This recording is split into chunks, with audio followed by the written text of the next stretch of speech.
Hi, good afternoon, all. How are we today? Good afternoon. I'm fine. How's everyone? Great. I trusted you all are having a productive week. And we had the chance to meet with our partner and all ready to get through this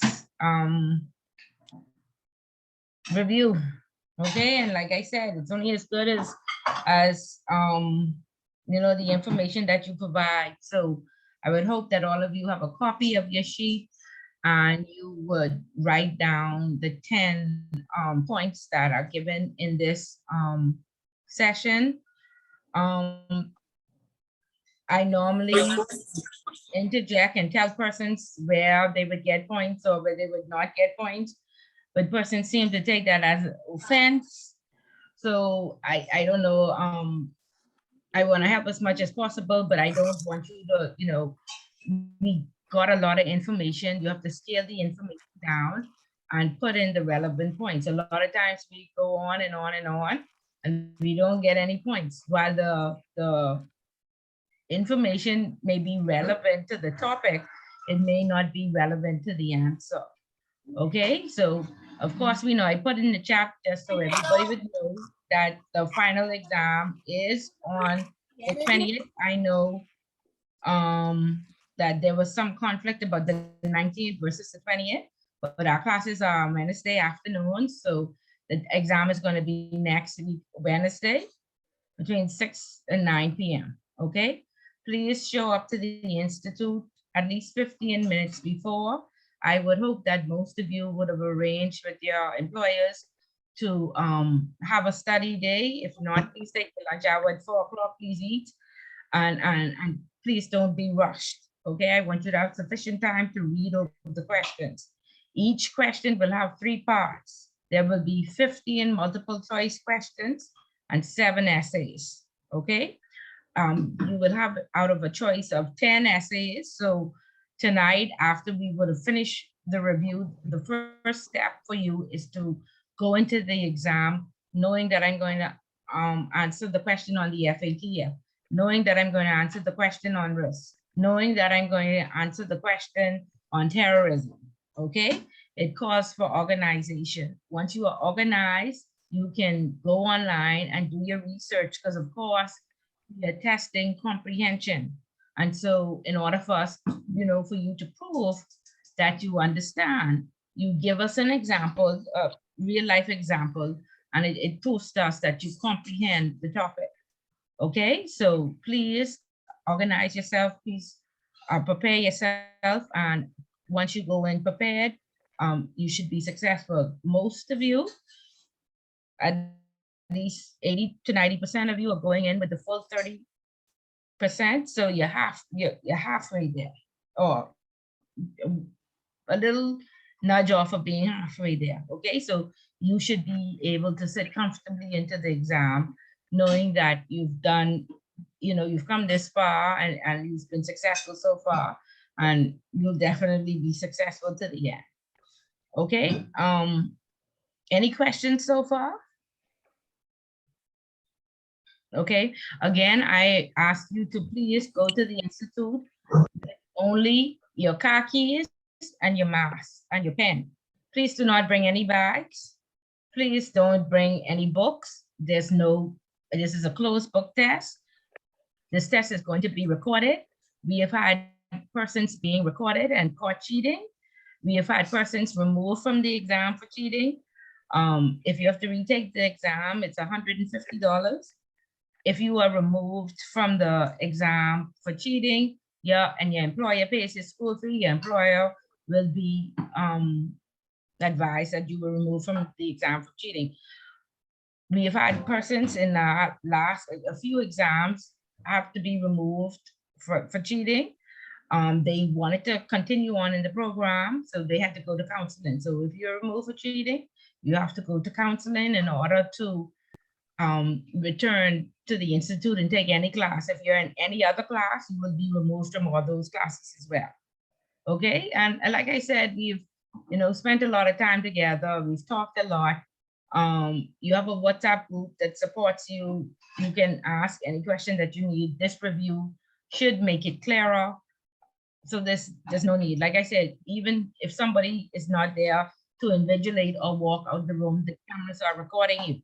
So please, people always think that they can take a chance when the cameras are not recording. Cell phones, please do not bring your cell phone.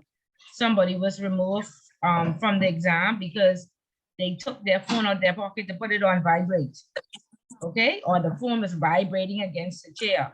You will be removed for those sorts of things. So please, it's 3 hours. Speak to your families, give them the institute number. I pray God there's no emergency during those 3 hours, but if there is, give them Miss Dean's name and number, and she will come to the exam if there's indeed an emergency during those 3 hours of the exam. Other than that, all the texts, all the calls will be recorded, and you can return all those calls once you finish the exam. Okay, somebody had their hand raised, but Miss Brooks, you still want to ask a question or no? No, you answered my question already when you were talking. Okay, yeah. Okay, no cell phones, please. Okay. So Miss Dean will be expecting you. Like I said, try to get that at least 15 minutes early so you can have some reading time. And each of the questions will have 3 parts. And so, or 2 parts. Please ensure a lot of persons start off very well.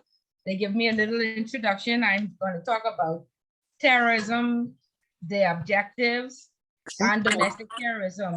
And we get so caught up writing about terrorism and their objectives, we forget about domestic terrorism and we lose points.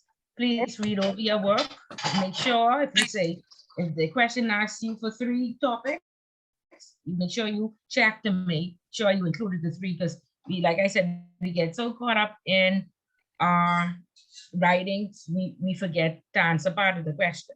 Okay, there are 10 choices. Please only answer 7. The first 7 questions will be marked, not the ones that you get the highest grade in, but the first 7 that you complete. Please do not complete all 10. Please do not complete number 8. You will not get a point for the 8th question. Okay, nobody's even going to read it. You do not have to start with question 1. You can start with question 10, then go to question 5, then 6, whichever is easiest for you. Do it first. It's about 3 hours for the exam. I want you to time yourself 20 minutes per question, because a lot of times persons just run out of time. Okay, so if the multiple choice is easiest, do the multiple choice. If question 10 is easiest, start with that. Okay, and then you could get held up trying to figure out how to answer, the other questions. These are essay form questions. 10 points, should not be more than 1 page. Please do not list. If you run out of time, your 7th question can be in the list. If you put your 1st, 2nd, 3rd, 4th, or 6th question in the list, it will not be marked. Only your final question will be in the list. I'm going to say this again. Only your 7th question can be listed. Okay, questions 1 through 6, no matter which numbers you choose, has to be in essay form. Okay, I explained this, and this is being recorded. I explained this in the last class, and somebody wrote the entire exam in list form, and now they are advocating for a grade. It does not work that way. Okay, that person has to pay $150 and resit the exam. That exam was not marked. Okay, and this is why this class is being reported, so we can ensure that everybody understands what is required. With the homework, I've had a lot of persons that simply did not understand what was required. Okay, and they did not do the correct thing, and now it's being challenged. Okay, the instructions are clear. If the instructions are not clear, you are to ask for them to be repeated or ensure that you understand. If you go about doing your own thing, missing the dates, you won't get a grade. Okay, if we excuse you the first time, we cannot excuse you 3 and 4 times and we cannot just, keep accommodating. At some point, you have to do your part, okay? So please, if something is not clear, ask first. Because we have too many persons saying that, oh, I didn't understand that, I couldn't list. The other 30 persons in the class understood it. One person didn't. And they think it's unfair that they have to accept. Okay, so please just follow the rules. Okay, are there any questions? No? Okay, well, at this point, most of you, like I said, should have submitted your homework, have a homework. Excuse me, Ms. Bullard. Hi. Are the multiple choice questions separate from the 7 essay questions? Yes, it is. Okay, So so you have, 15 multiple choice and then 7 essays. so you have to answer the 7 essay plus the multiple choice. Yes. I mean, okay. Okay, look at the instruction sheet. It's at the bottom of the instruction sheet that you would have gotten in the welcome email.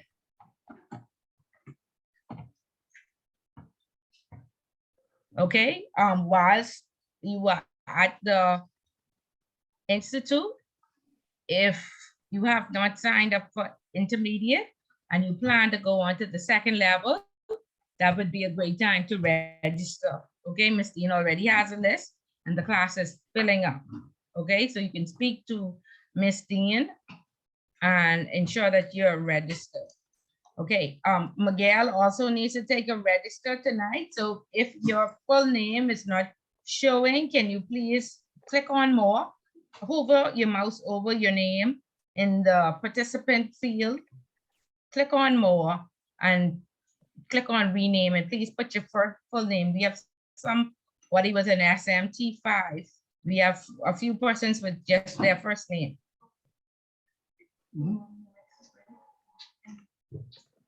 Okay. Are we clear about what we are to take to the exam? Are we clear about cell phones? Are we clear about the instructions? Yes. And the time and the date?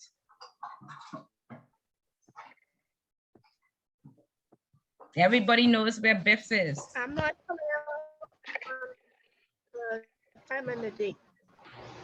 Sorry? Hello? Brooks, you're not clear about the time and the day? I said I'm not clear on the time and the date.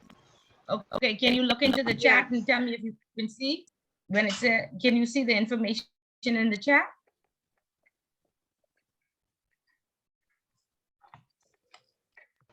I'll look right now.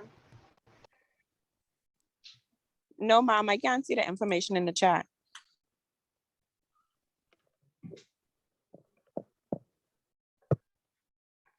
Okay, Julian, only one piece of homework was required and you've already gotten a grade. So there's nothing else required from you.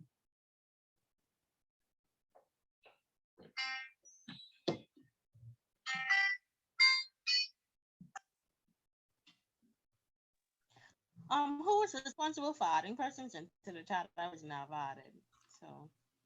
Adding persons to the chat or to the WhatsApp group? To that WhatsApp group. Oh, Sorry? No, I meant to the group, sorry. Okay, who is the administrator? I think it's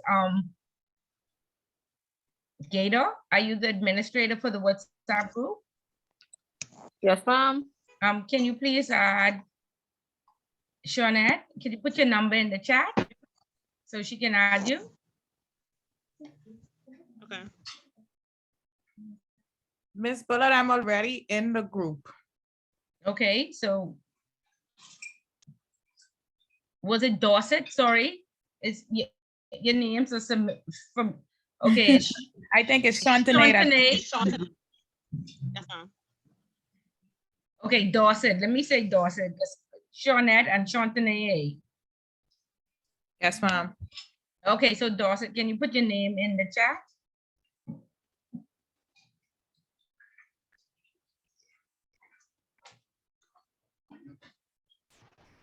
I have another question. Are we allowed to take water into the exam? Please don't bring anything, Miss. The institute has a water machine right there with water cups and everything. So please don't bring anything.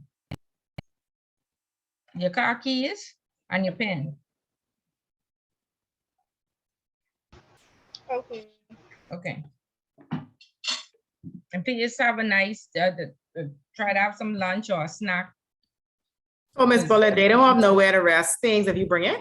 For No, persons coming from remember, work? it's still COVID. Remember, it's still COVID. Okay, even though people are, acting as COVID has gone. So we are still following COVID guidelines.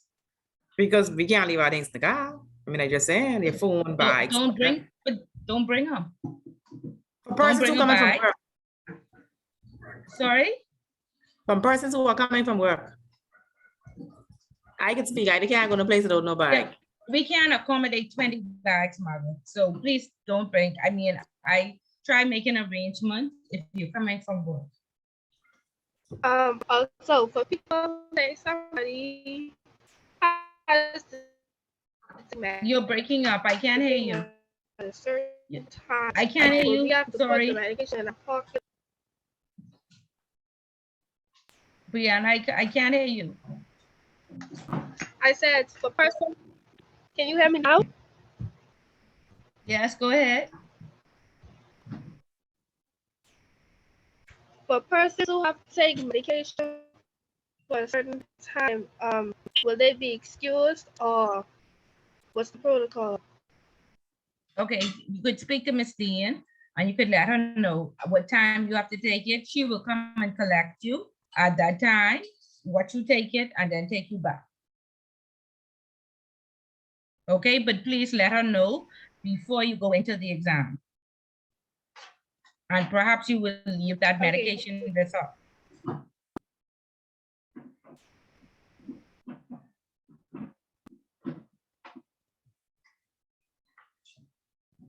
Okay, any other questions?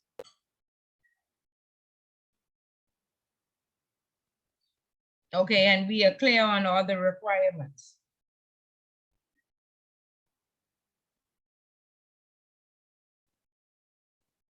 Okay, good. So everybody would have received the review sheet and persons were put in groups of 2. For question 1, money laundering, terrorist financing, proliferation crimes. Can we start? Please take as much notes as possible. Please be thick-skinned. Ms. Bullitt is not trying to offend anybody, but if I say no points, please just don't include that in your essay, okay? But you won't get any points. But please don't take any offense to it. Some people take offense to it.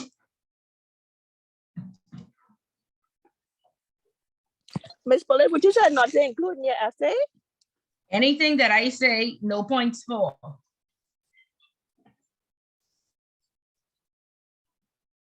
Okay? So would you be given points, Miss Bullard, if we don't have correct points then? Yeah, but if you're on the wrong track, I'd say no, you're on the wrong track. Great help, great help. Mhm. And other class members can also chime in if they want to add anything or they think anything else would be relevant to the topic. Or ask if they should include or should not include. Okay, so we want to start with question 1. Are you hearing me now? Yeah, a bit low, but go ahead.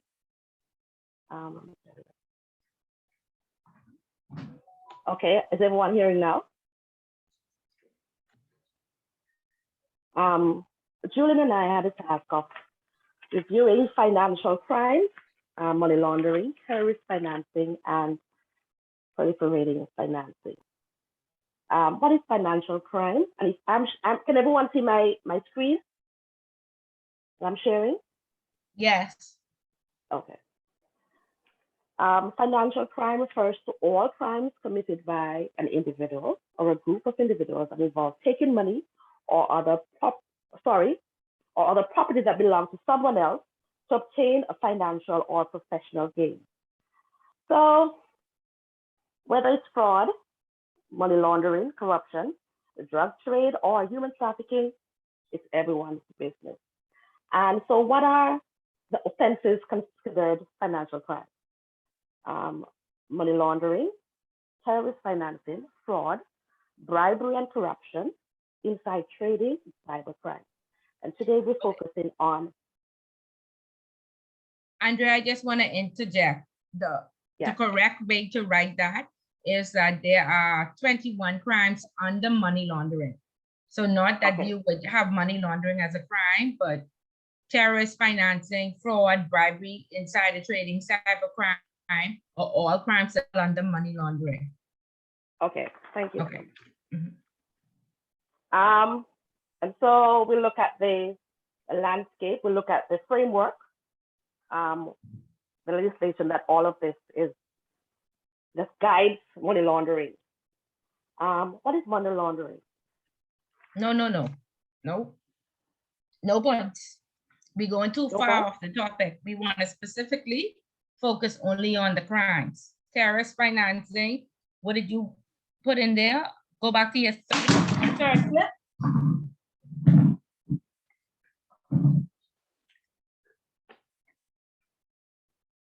Go back to your third clip, please. Yeah. So now let's think about what are the possible questions that would be asked. The topic is money laundering, terrorist financing, proliferation crimes, right? So let's say they ask you to explain 3 or 4 of them and give examples. Let's talk about fraud now, then about bribery, then about insider trading, and then about cybercrime. Quoting the laws would be too far out, you won't get any points. Speaking on money laundering, you won't get any points. So let's focus on the crimes. Do you have more information on the crimes?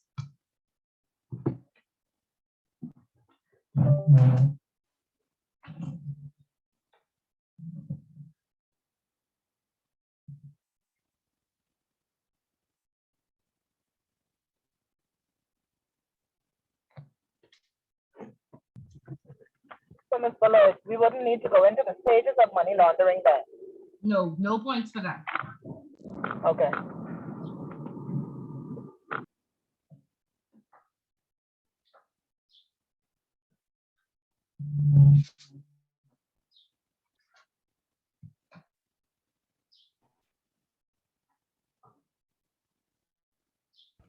Ms. Bullard.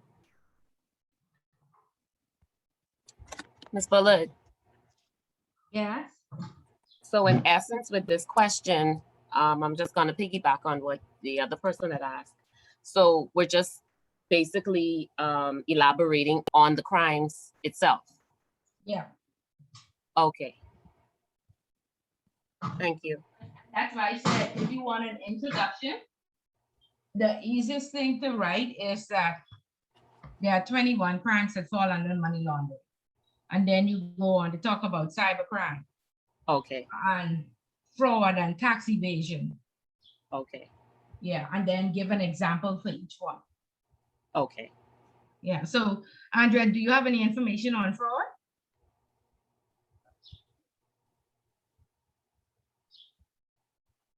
We have cases.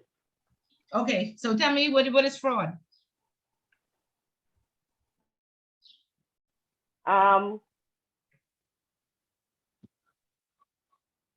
You want me to go ahead and cite the cases? Go ahead, Julian. Okay. Or would you prefer me to go back to the first one where she dealt with terrorist financing? That's fine. Okay, go ahead. Tell me what is terrorist financing and give me an example of it. I think she could probably explain the terrorist financing definition, and then I could cite cases or speak to 1 or 2 of the cases.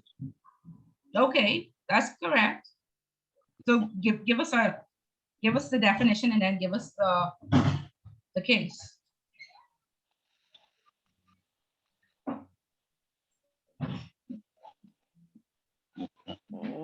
not able to pick up my screen again. You able to pull it up? Yeah, no, I'm not. Terrorist financing. Terrorism provides funds for terrorist activity.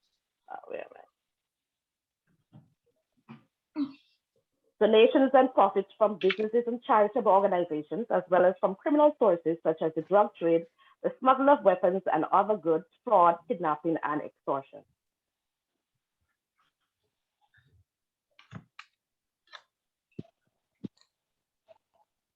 Julian? Now you want me to read it off? You may be having some internet challenges. Okay, so you would want the definition, and then you would give an example. So now, okay, give me an example.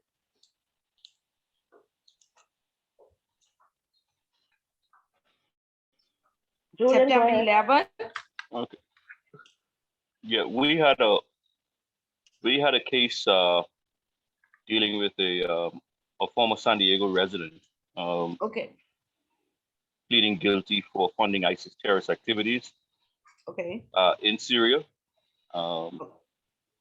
And there was a ruling that came down, but the case summary was provided on December 17th,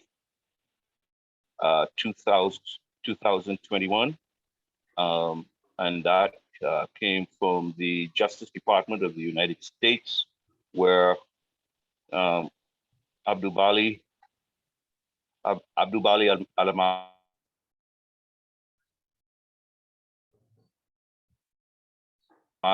a Canadian national and former resident of San Diego, provided support to terrorists engaged in violent activities such as murder, kidnapping, and maiming of persons in Syria.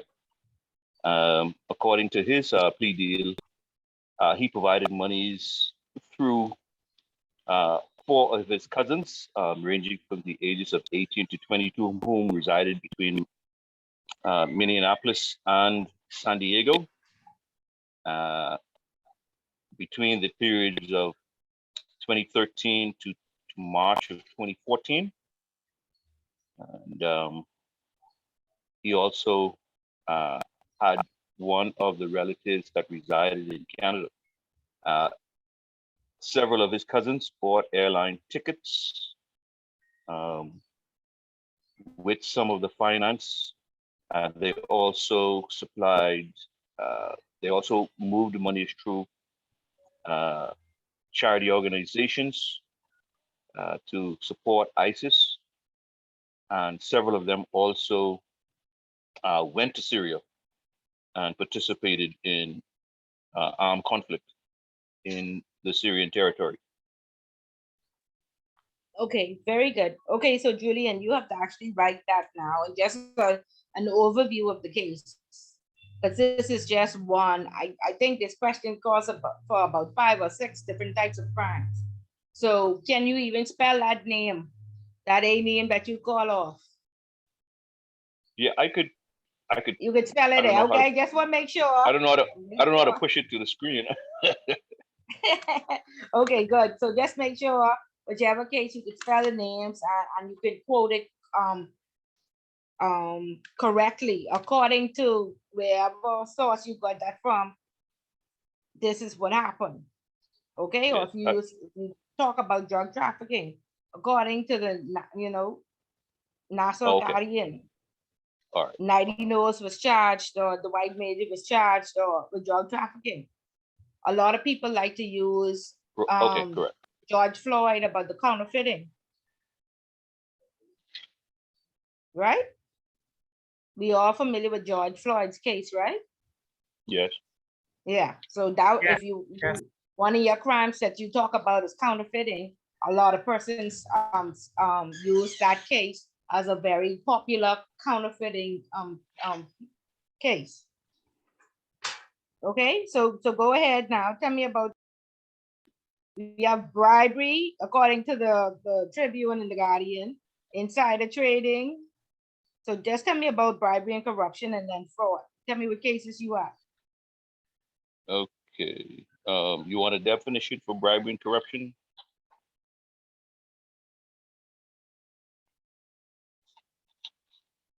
Sorry, Julian, I didn't hear you. I was saying, would you need us to give a definition on bribery and corruption under? Yeah, so the way to answer the question is to start with a definition and then an example.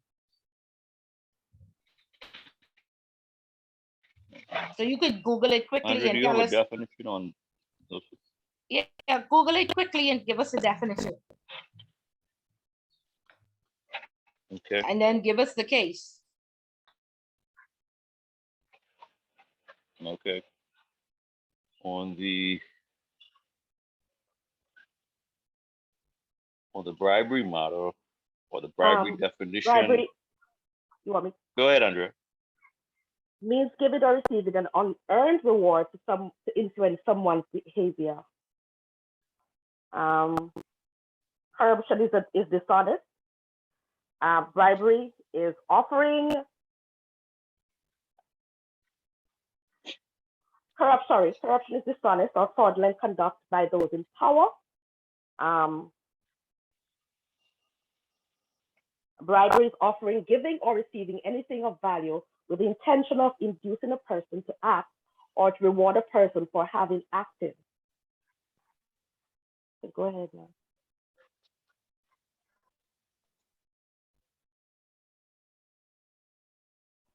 And it's anything of value, which means cash or cash equivalent, gifts, meals, political contributions, charitable contributions, jobs, or internship awards. Can you say it a little louder? Can everybody hear, Andre?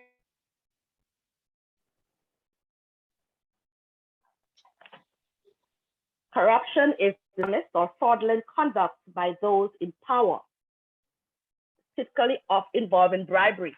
By bribery is offering, giving, or receiving anything of value.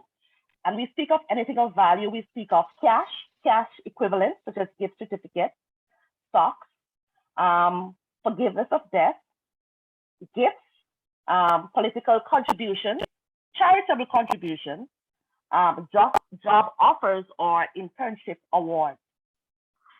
Okay, so that's a good definition, and we'll stop right there. Perhaps just list 2 or 3.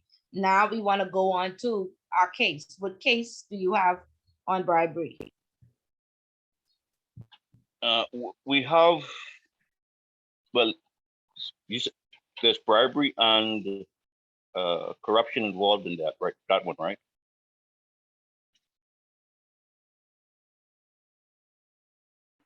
You're saying the case, or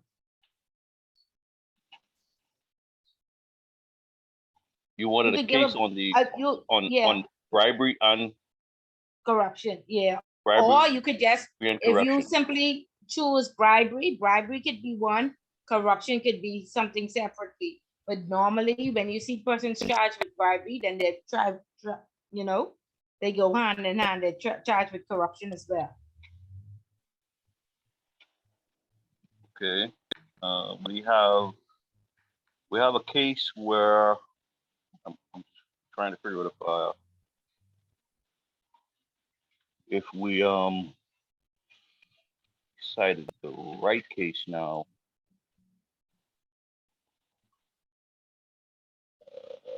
When we talked about politically exposed persons. Okay, we have a case where there was in I need a date on this. I'm trying to get to the actual date for the link and the year so that I could cite this case properly. 2013, we had a case where Bahamas local compliance officers were instrumental in busting insider trading involving a president of a particular nation. I'll get to that nation. But we had heads of local broker-dealer firm and financial services praise the work of Securities Commission and compliance officers and their department in helping U.S. securities and the SEC bring down an insider trading scheme We spoke to monies that were funneled through JP Morgan by an individual named Ashish Agrawal and two of his associates. And all of this is for the insider trading? Insider trading and corruption. Okay. Okay, this but you want to particular clearly identify. by This is which my ones? case for Yeah. bribery. This is my case for corruption. This is my case for insider trading. Okay, we'll deal with insider trading and the corruption side of it then. Let me, you know, what do you say? Fuddle your feathers. Right.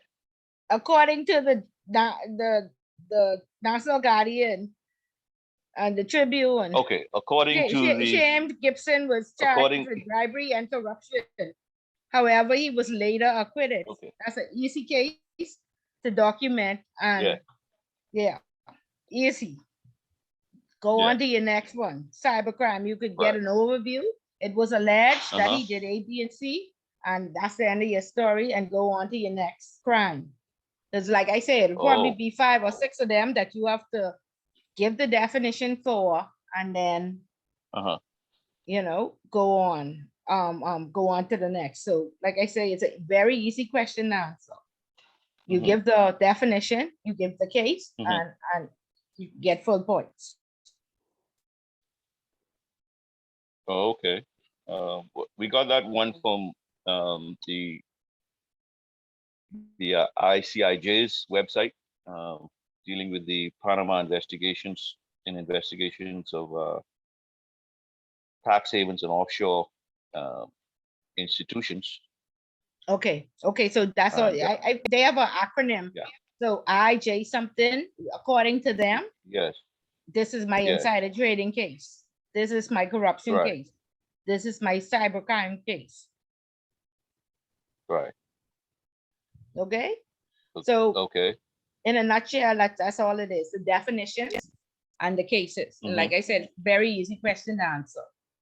But you have to have your cases and your definitions. Okay. Were we able to give a definition yet on the cybercrime side of it? Yeah, so cybercrime. Andrea? It's a use of computer as an You already gave that one? No, I'm giving the definition now. Cybercrime, the use of computer as an instrument to further illegal ends, such as committing fraud, trafficking in child pornography, and intellectual property, stealing identities, or violating privacy. Okay, and we have many cases in the Guardian and the Tribune where boyfriends and girlfriends exchange photos and they break up, and the boyfriend or the girlfriend send it out on the internet, correct? Correct. Yeah. So what example you have? We have a case that originated in 2006 through the FBI, where we had a fraudulent mortgage scheme using. Sorry, we had a state coordinator, inclusive of a fraudulent mortgage scheme. They were using local credit union fake online applications to open up bank accounts, and they had individuals who used online accounts where after they used online accounts with a parent after fictitious checks where funds were deposited to ATMs. They discovered that the accounts were opened with fictitious driver's licenses, fictitious names. And this is more so related to the cyber side of it and the identity theft side of it. And the FBI was able to track the IP addresses of the individuals that were conducting this activity. That is in 2010 off of the FBI's website. Okay. Okay, good. Very good. So if you know, use the local cases, they're easier to find. But if you do use the international cases, then just cite your source and you should be fine. Okay. Okay? So in a Okay, good. So Mrs. Bullet, in a nutshell, if a question like this ends up on the exam, we just give the definition and cases. Yeah, yeah. The only intro I would say is that there are 21 crimes on the money laundering. And whatever number they ask you to speak on, if they ask you for 3, you say my 3 crimes are fraud, bribery, corruption, and cybercrime. If they ask you for 5, if they ask you for 6, you know, but like I said, it's a very easy to answer once you would have done your research up front and have your cases, you know, to comment on.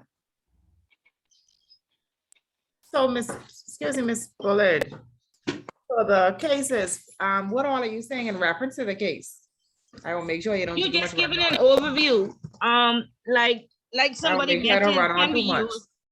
can we use Shane Gibson for bribery and corruption, or Kendrick Dorset or Frank Smith? Yes, you can use any one of those cases, and you just say he was charged with bribery and corruption. Go right on Tribune 242, get the highlights of the case, and that's it.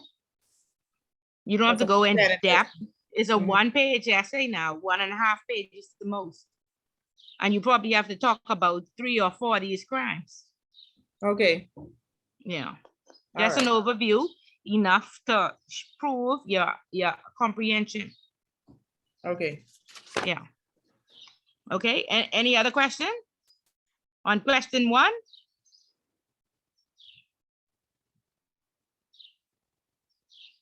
No? Okay.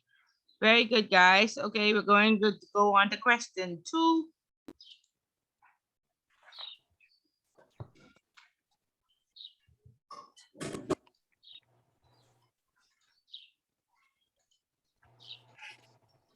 Fines for tipping off and failing to disclose. Good evening. Now so we had persons write an entire paper on the old fine from 2002, because when you first go into Google, POCA, Proceeds of Crime Act, the old version comes up. So if you have to ensure that you have the 2018 version, and like I said, these are normally multiple choice questions on the exam, and it seems like everybody doing, I can get 1 right. I'd like to see 1 class get both right, okay? So please tell us what the fines are. And please tell us what tipping off is and what failing to disclose is. Okay, so good evening again. Now, Ms. Bullitt, I don't know what Brianna has for you, because she and I were paired up, and I sent my information to her, and I don't know what she wrote. But you should know. So do y'all 2 want to, you know, talk separately? It's supposed to be group work. And Yeah, y'all are that's supposed to what I'm come saying. together and find out exactly who's going to present on behalf of both of you. Right, that's what I'm saying, because I would have done my part, and I was communicating with her, and I wasn't getting any information from her. I mean, she's on the line, so I don't know, and I made sure I had my information from Monday, so we could have come together and, you know, at least figure out what is what. So I don't know if you want me to speak with her offline. I sent it on Gmail and I sent it in the chat. Okay, y'all 2 speak offline. We'll go on to number 3 and then come back and let us know who's going to present. Okay? Okay. We'll come back to you. Okay, thank you. Okay, number 3, domestic terrorism. Hi, my partner, which is Clavia, she would have already made contact with you, Ms. Bullard. Okay. All right. So our topic was domestic terrorism. So we started with the definition for domestic terrorism, which the Federal Bureau of Investigations defines domestic terrorism as violent acts which are committed by individuals and or groups in order to further ideological goals stemming from domestic influences, such as political, religious, or environmental in nature. But the key with domestic terrorism is that the victim and the perpetrator are both from the same country. Okay. In most cases, domestic terrorism is funded by the use of personal funds.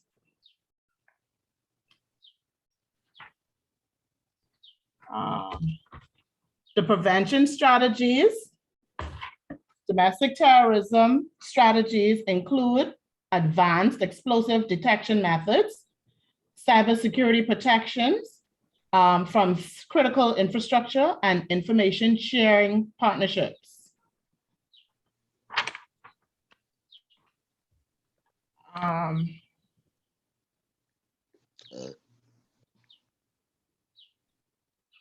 Currently, domestic terrorism is not a chargeable offense in the United States on its own. There is no federal criminal statute that establishes criminal penalties solely for domestic terrorism, although it may be an element of other federal crimes or provide an enhanced sentence. In other words, an individual may commit criminal acts that are widely considered domestic terrorism and be prosecuted for the criminal acts themselves, but an individual cannot be charged with committing an act of domestic terrorism under current federal law. So they would charge you with something like capital murder or hate crimes. I wonder, does that make their recommendation deficient? I've looked. Anyway, that's another subject. Yeah, that's speaking out loud. Go ahead. Sorry. And it's under Section 802 of the Patriots Act. It was only expanded to include domestic terrorism. The laws in the United States doesn't appear to be like how ours is, where we would have a year where any amendments to our laws, they just have what the new law is. I'm not able to find where they would have amended the Patriot Act to include domestic terrorism, but it's covered under Section 802 of the Patriots Act. Under Bahamian law, it does not speak directly to domestic terrorism.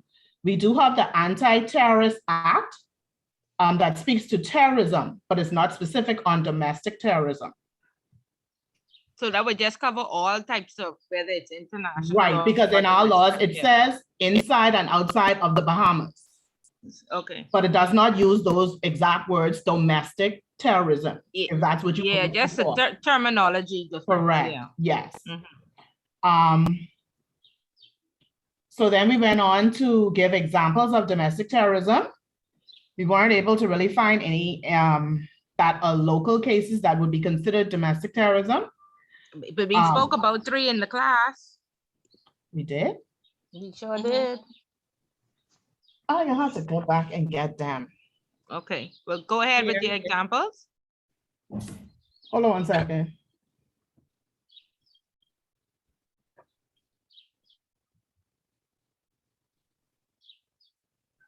Okay. So our examples were the Columbine shooting on October 20th, 1999. 2 teenagers, Eric Harris, age 18, and Dylan Cleboyd, age 17. They walked into the cafeteria of the school armed with homemade bombs with the intention to blow up the school. After realizing that the bombs did not detonate, the young men decided to walk into the school and target athletes and Christian students. On this day, there were 13 people killed, one of whom was a teacher, and 20 others were wounded before they decided to commit suicide. The only known reason for the shooting at this time, other than that they were targeting people who made their life at school more difficult than necessary. Then we have the Columbine movie theater massacre, which was on July 20th, 2021. a lone gunman, James Holmes, walked into the theater armed with tear gas, loaded guns, and grenades. At the time, the patrons were watching the new release of The Dark Knight Rises. Holmes decided to let off the tear gas and began shooting at anyone who decided to move or run away. 12 people were killed and over 70 injured. The reason for the shooting was Mr. Holmes' mental illness, as well as coping with graduate school and the loss of his girlfriend. Okay, so that's good too. That's two good ones for international. Can somebody tell Dominique the local ones?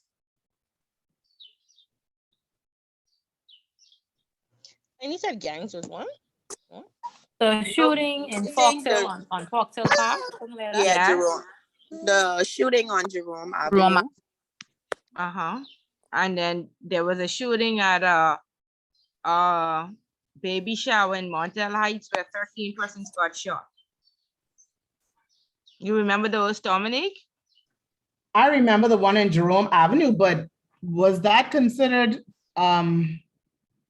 domestic terrorism? Because I remember that was just between those people in that car and actually, Yeah, no. wherever there's a group, lied. wherever there's, Yeah. I think it's in more than two or Okay. three. Yeah, yeah. Okay. So yeah, it's So- considered terrorism. So then we had this other point where we spoke about the invasion of the Capitol. Now, for this, let me read it. While the invasion of the Capitol on January 6, 2021 exhibits elements of domestic terrorism, it was never classified as a domestic terrorist attack. It was always being referred to as an insurrection. And what's the difference between domestic terrorism and insurrection? What's the difference? But I would give you points if you use that as an example. Because it has, when you look at the definition of what domestic terrorism is, it covers this. It speaks to what has happened. Yeah, but that was just because of, who was Yeah. the president at that time. Exactly, and that's the only reason tried why to I make feel like it it was never sound- classified as domestic terrorist attack. In essence. Right. Yeah. So if we were to use that, do we speak of it in the way I did, saying that it was never classified as it, even though the elements of it speak to what the definition is? If this is being marked internationally, yes, but locally marking, no, we understand. Okay. Yeah. All right. Yeah, because And- you might Go ahead. run into some lovers of Donald Trump who will tell you you were wrong. Yeah, but locally we accept that, the insurrection. Okay.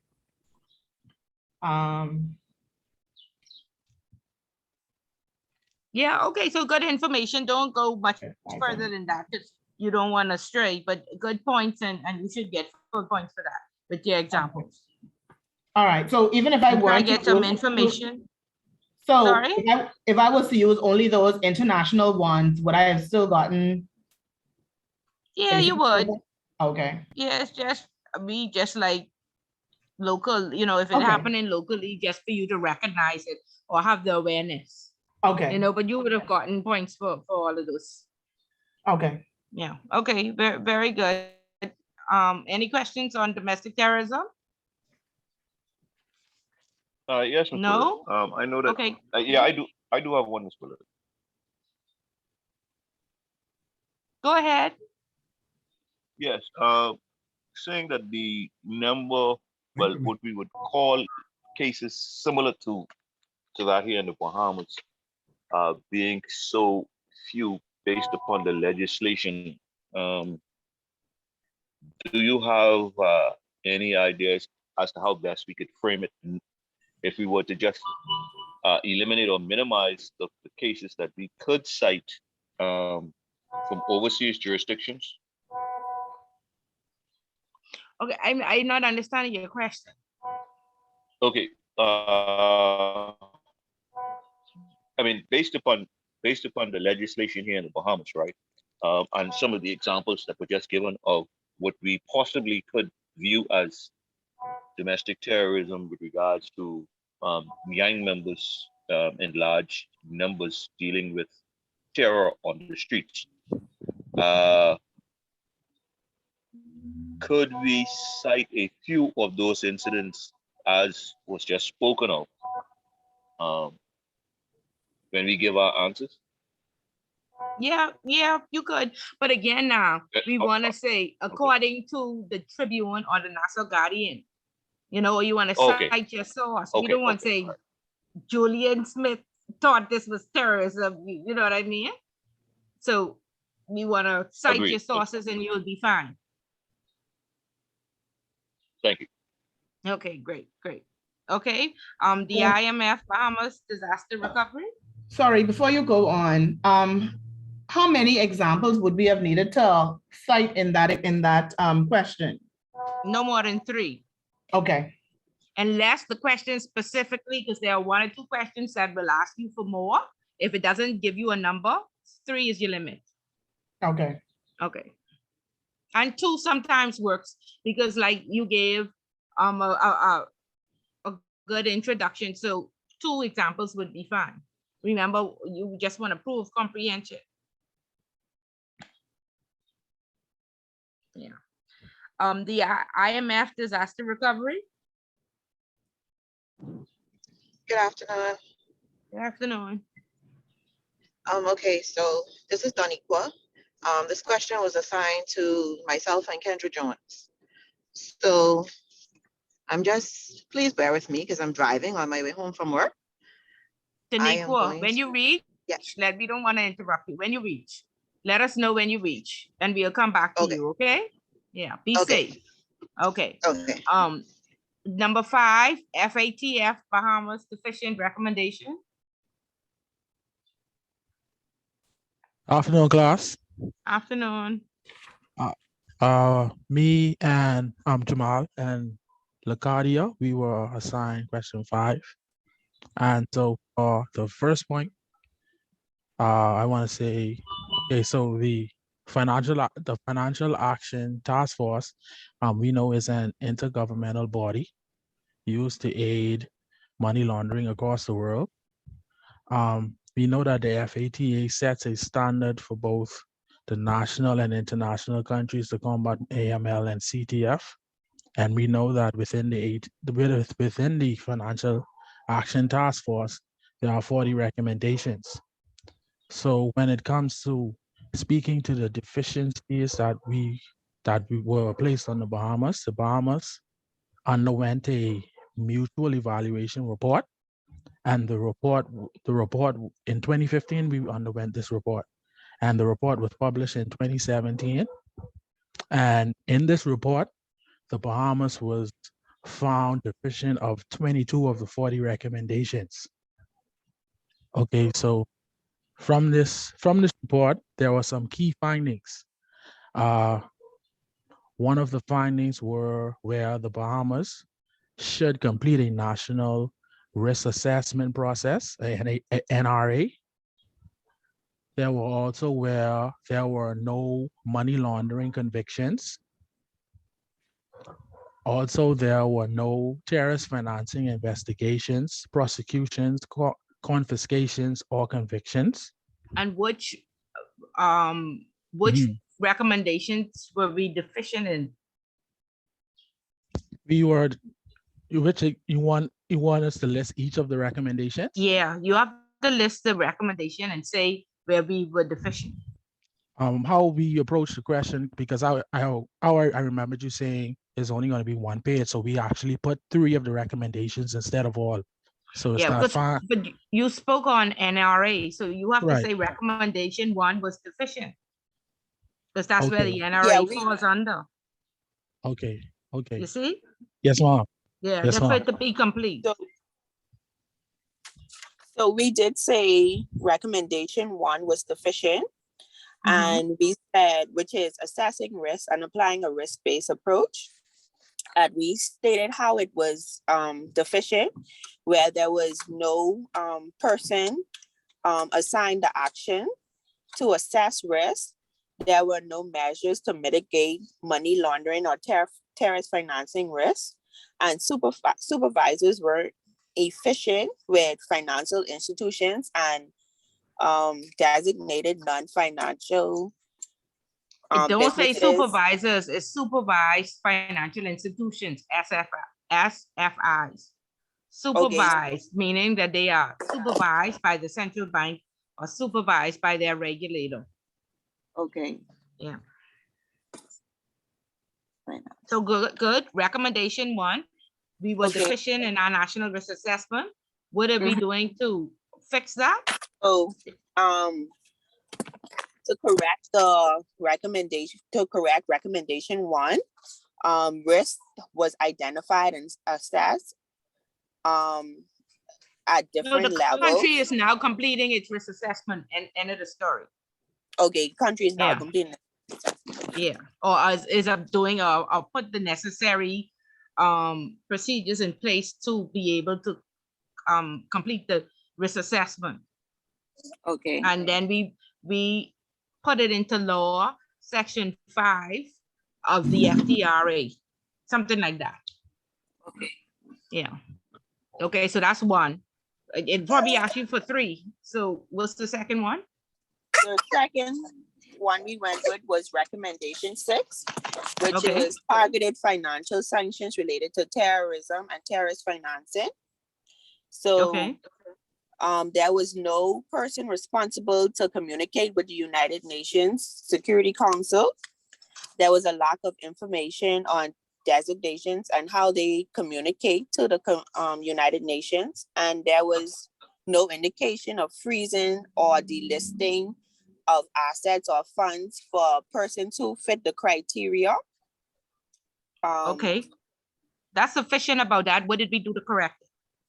To correct that, the commissioner of the Attorney General was put into place to communicate with the United Nations, and the commissioner of police is in charge of investigating and giving and taking instructions from the Attorney General to communicate all accounts that would fit the criteria. Okay, and all regulators implemented a sanctions framework. Yes, ma'am. Yeah. Okay, that's good enough for that's the 2. What's the third one? And the third one, which we did, was customer due diligence recommendation 23. So there was a lack of financial group-wide programs for money laundering and terrorist financing for foreign branches and subsidiaries. So, and this was addressed in section 21 of the FTRA. And in order to correct this, Attorney General Carl Bethel, he had a meeting with all DNFBPs and informed them Which are what? Designated non-financial businesses and professionals like lawyers. Okay, excellent. Lakadia, you're very smart. Excellent. Yes, ma'am, to let them know that they will now have to follow the rules and regulations of the FATF. Okay, yeah, so now they are regulated by the Compliance Commission. Yes, ma'am. Okay, great, excellent. 10 points and the story right there. All right. Okay, so very good, guys, very good. Any questions on number 5?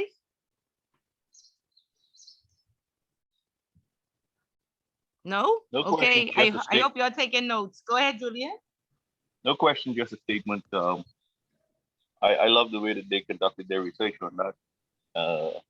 That even enhances the paper that I wrote. So please send me that paper, please. Right, let you add that into yours. Very good, Julian. Very good ask. Right. Good. Okay, number 6, statutory requirements. Good night. I will start and my partner will finish the requirements. I would list 2 and she will list the other 3. So I will deal with identity and record keeping and she will follow after me. That's fine? Yes. Okay, so the first requirement is a person's identity. Their physical identity would be their name, date of birth, registration number, which in the Bahamas, I guess it would constitute as your passport, driver's license, and NIV card. It in the book, sorry, under our law, they normally ask for two forms of identification when opening up an account, like at a bank. They would ask you for two IDs, proof of address, that kind of thing. It's a little different for a business. For the business, they ask for the copy of the certificate of incorporation, memorandum, articles of association, name and location of the registered business, description, nature of the business, the products or services provided, a copy of the board of resolution authorizing open up the account, authorized signatures, that kind of stuff. With personal, like I say, they'll ask you for two government IDs, although they can ask you for, they do ask you sometimes for your job letter. They do ask you some stuff about your employer. Pardon? Sorry, Ms. Bullet, I didn't hear you. No, it wasn't me. It was somebody else made a comment. I don't know. Pardon, I'm sorry, I didn't hear. No, somebody else. I don't know who was speaking. Somebody else probably unmuted their mic. Oh, okay, sorry. They do ask you about your activities in that account. And then they will consider where your risk is at. As it relates to record keeping, all financial institutions are required to maintain proper records with all their clients' transactions, ensure records and supporting information are readily available. I try to keep it short and not run on too much. You have to keep their information for no less than 5 years. You have to include their transactions, domestic and international. Failure to keep records constitutes as a crime, an offense, on summary conviction of a fine not exceeding 20,000 if an individual, and 100,000 for a body corporate. And that is about. Oh, and you want me to talk about the reason you need a record keep? I mean, I don't know. Do we need that? No, that's it. Just the statutory requirement. Yeah, the fine, after the fine, that's sufficient. Okay, so let me take the rest of this out. Okay. Okay, I'm done. So it's Charlize. Okay, so I'll continue on with, sorry, with training, monitoring, and reporting. So we know that the statutory requirements are required by law as it aids in the safeguarding of institutions and customers. So with training should cover all aspects of AML and CTF procedures for those with the responsibility for supervising or managing staff. Keeping training material comprehensive and up to date, and repeating training when necessary to ensure relevant staff are aware of changes to policy and emerging risks. It should be the same as dealing with the public. It should be providing in respect of the need to verify a customer's identity, and on the business's account opening, customer client verification procedures. Sorry, I upped the code. The process for reporting SDR should be also included in the training. So training should be in depth with the various legislations, offenses, and penalties, and what should be done under the necessary acts. So by providing good quality training to relevant staff on the risk posed by high-risk customers, including PEPs and correspondent banks. So that's just an overview for training as it relates to statutory requirements. So I'm going to go on to monitoring. With monitoring, the financial institutions must have a system and controls in place to monitor the ongoing basis of account activities during the client relationship, ensuring that adequate due diligence has been carried out on all clients, even if they have been referred by somebody who's more powerful or influential or a senior manager. Ongoing monitoring is an essential element of an effective KYC, as this gives signals on the account. The monitoring should be proportionate to the risk sensitivity on the account. So now with reporting, we all should know that the reporting aspect of it, our report's supposed to be, well, it should be submitted to the FIU, which is the Financial Intelligence Unit. And we also should submit our reports to the MLRO, which is the Money Laundering Reporting Officer, who reports their knowledge or suspicions of customers who are engaged in money laundering or financing of terrorism. So whether the information contained in the transaction report he receives gave rise to knowledge or suspicion that a customer is engaged in money laundering or financing of terrorism. So just a brief overview that if we all, when dealing with statutory requirements with the KYC, with reporting, any ill feeling with dealing with a customer or client, we should act responsibly and act honestly with good faith and submit reports to the MLRO, who would then submit the reports to the FIU. Correct. Because we have a duty to disclose. Okay. Yes, ma'am. And there's a fine for failing to disclose. And we wonder now if Brianna and Anita is ready to tell us what those fines is. Are you all ready, ladies? Yes, ma'am. Brianna's Okay. going to speak.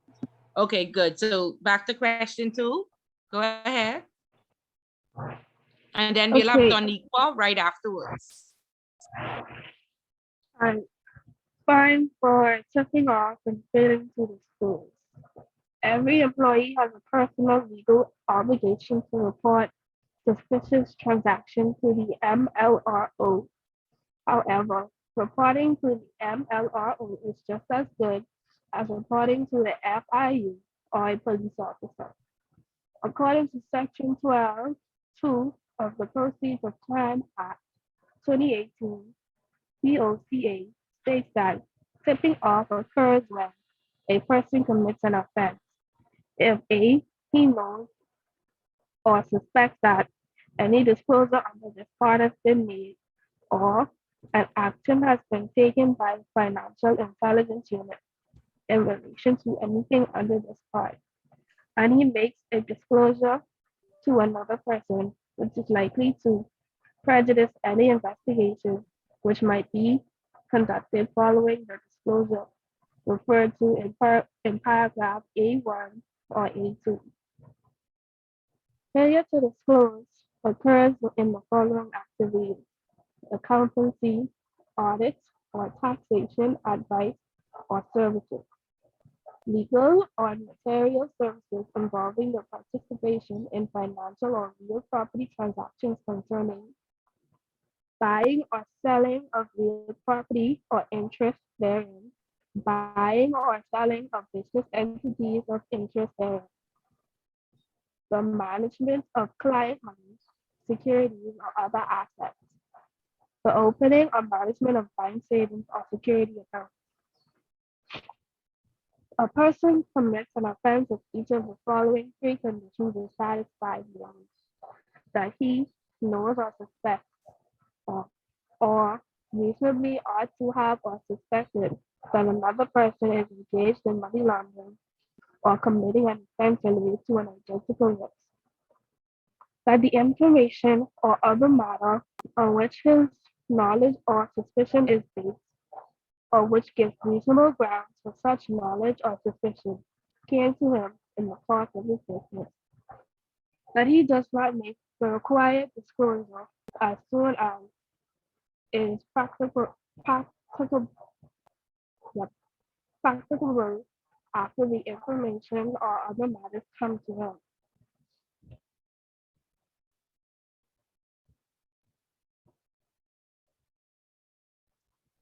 So repeat that fine for us, please. The last part or the entire thing? Fine, the actual fine.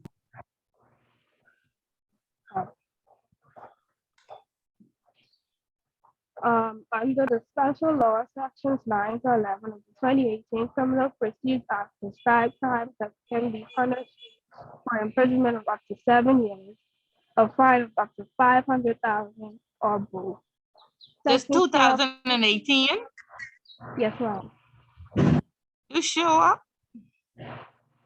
That's what it says. It has 2018. Okay. Okay, look at it.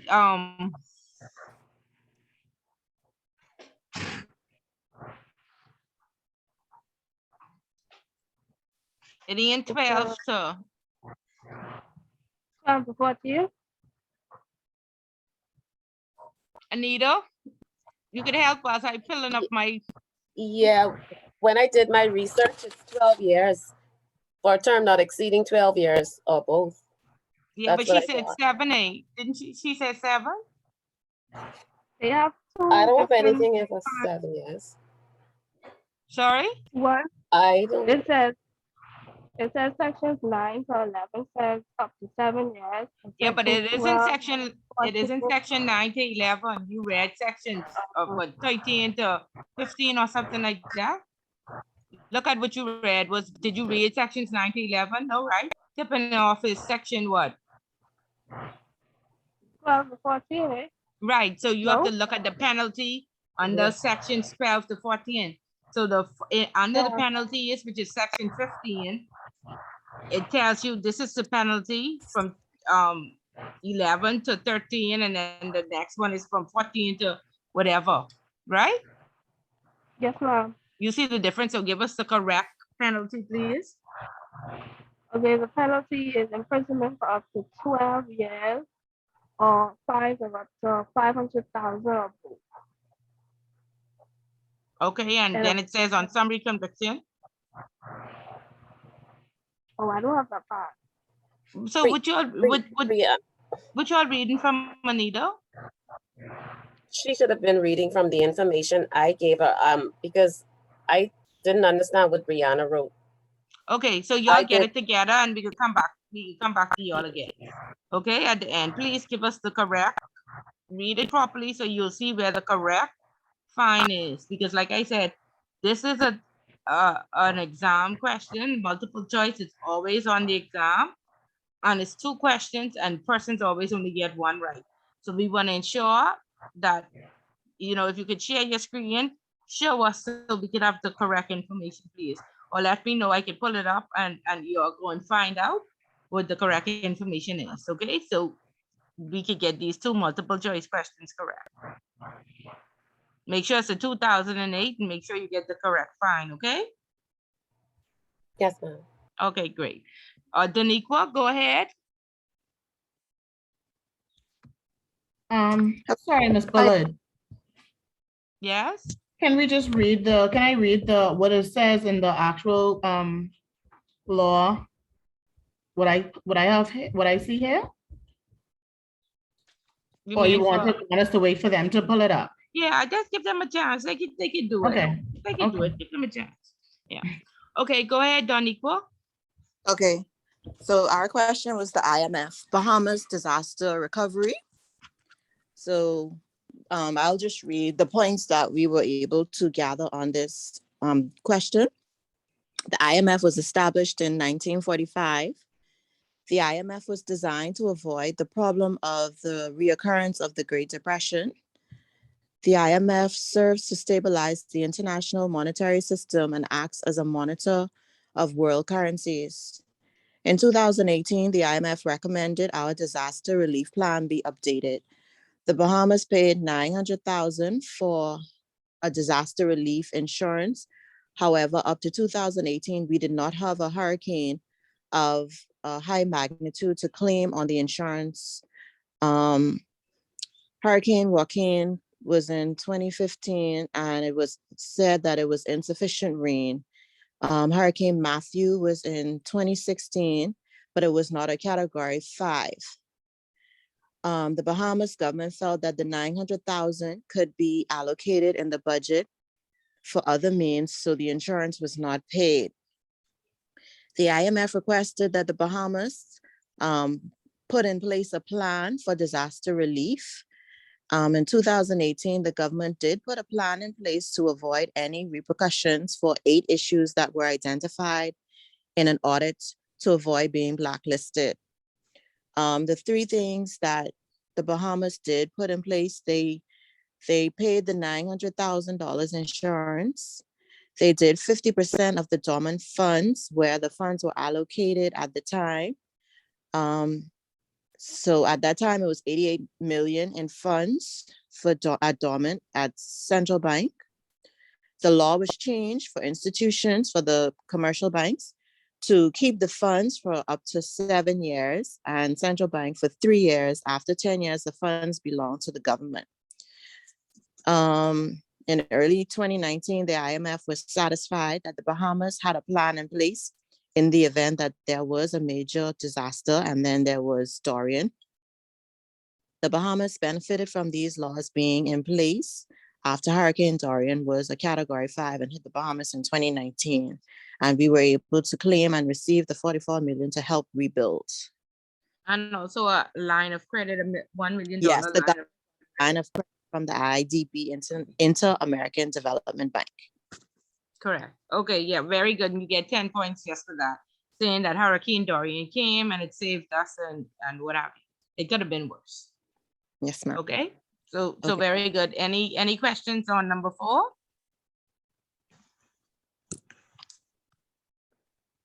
No? Okay, good. Question 7, risk framework.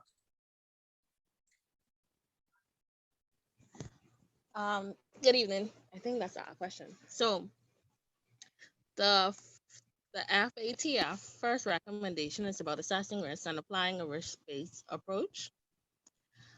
I had this on my computer went down.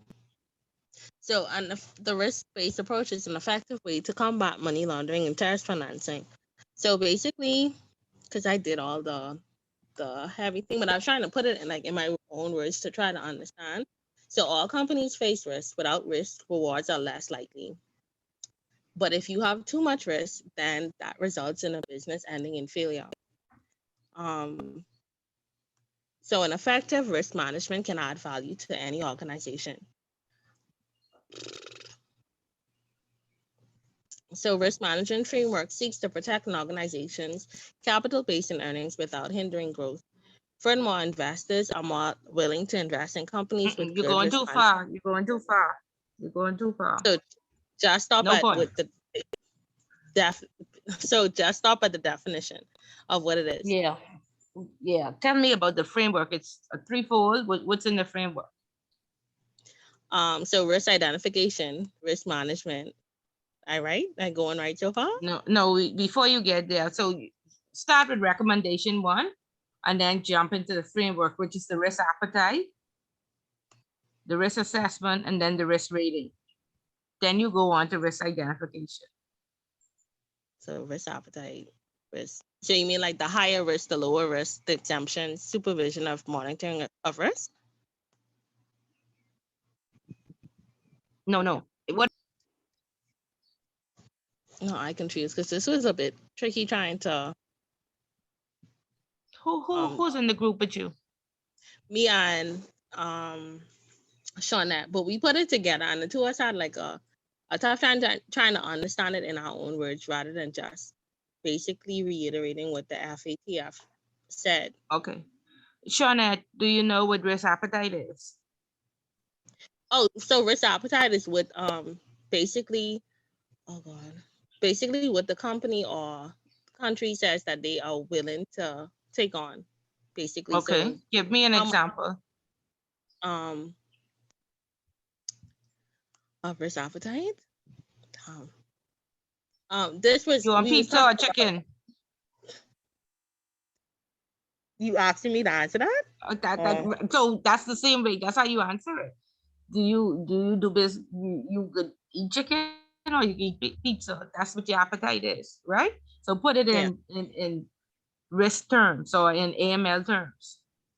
Do we do business with sanctioned countries? Like we don't do business with sanctioned countries, high profile customers. Yeah. So yeah. like that. So that's your appetite, and so that's what you would explain as a part of the framework. Okay, now let's talk about assessment.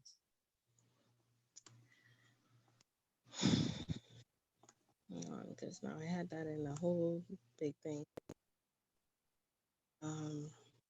And then we want to talk about risk rating. Okay, let me go back to the FATF. What is risk rating?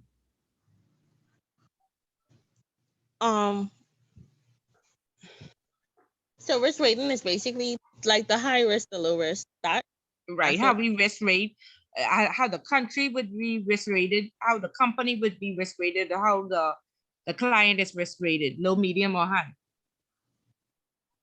So isn't there a low and there's a high?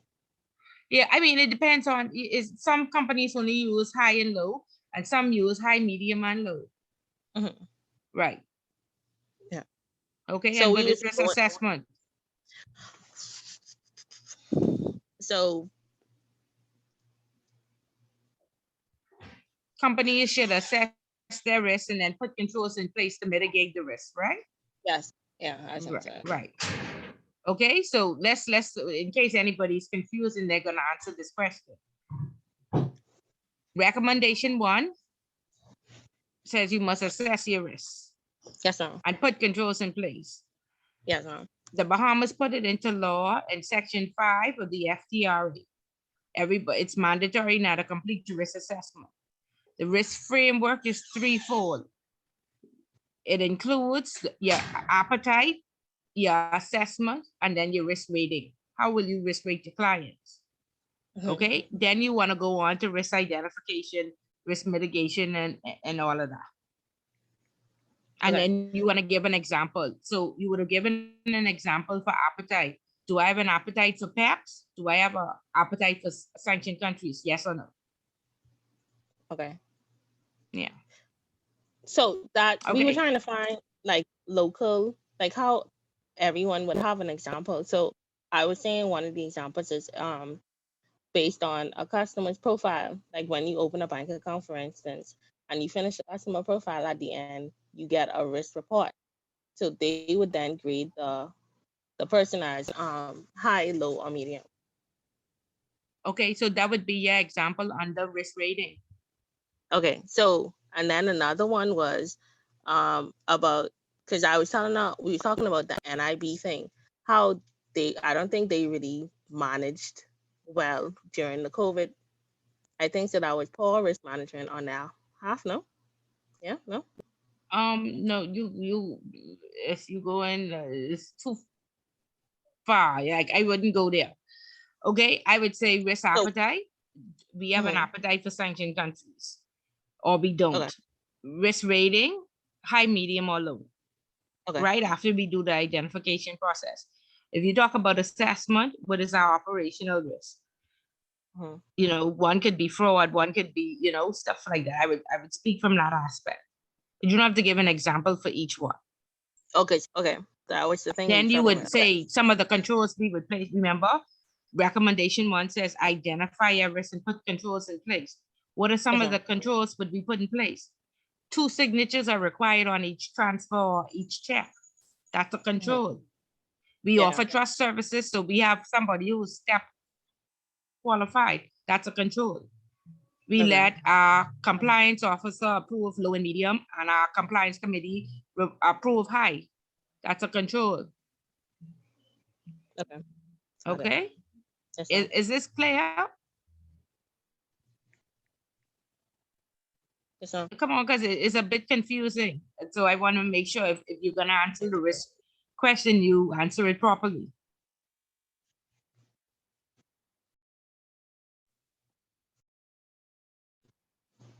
Okay, I No? think we got Okay. it now. Okay, Yeah, so go on about your identification, but what were you? Repeat it again, sorry. You were saying something about risk identification would have been your next step for you to talk about in your essay? Yeah, risk identification. So the first step in identifying risk is, as the first step in identifying the risk a company faces is to define the risk universe. So that's the examples include IT risk, operational risk, regulatory risk, legal risk. Lakadia, can you mute your mic, please? Sorry. So legal risk, political risk, strategic risk, and credit risk. So after listing all the possible risks, the company can then select the risk to which it is exposed and characterize them in core and non-core risk. Well, no, So core Shante, risk- you should have them on your risk assessment.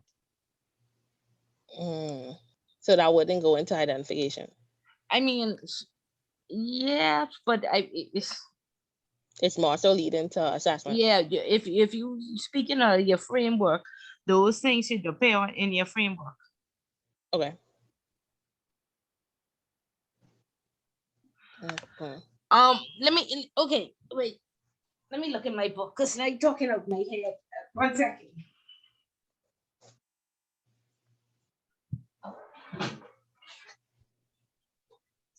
Okay. So, like I said, we start with recommendation 1. Then we move on to the framework, which is the 3-4, the risk appetite, the risk assessment, and then the risk management mitigation. Yeah, rating, right? High, medium, or low. Then when you go to identification, there's risk identification, risk analysis, risk evaluation, and risk treatment. So in identification, remember we talked about, that's where you would complete a SWOT analysis. What are the strengths, what are the weaknesses, what are of the business? Okay, what is the business exposure to risk? Then analysis, again, this is our risk rating form, and this is how we risk rate our customers. Then risk evaluation. What is the company's appetite? What risk is the board willing to take on, or what has the committees agreed to? And then risk treatment. Are we going to accept the risk, transfer the risk, or mitigate the risk? And we can transfer it by getting like a risk indemnity insurance or something to that effect, if we do decide that this is a high risk product. And in fact, in the Securities Commission, you have to have an indemnity insurance in order to be licensed.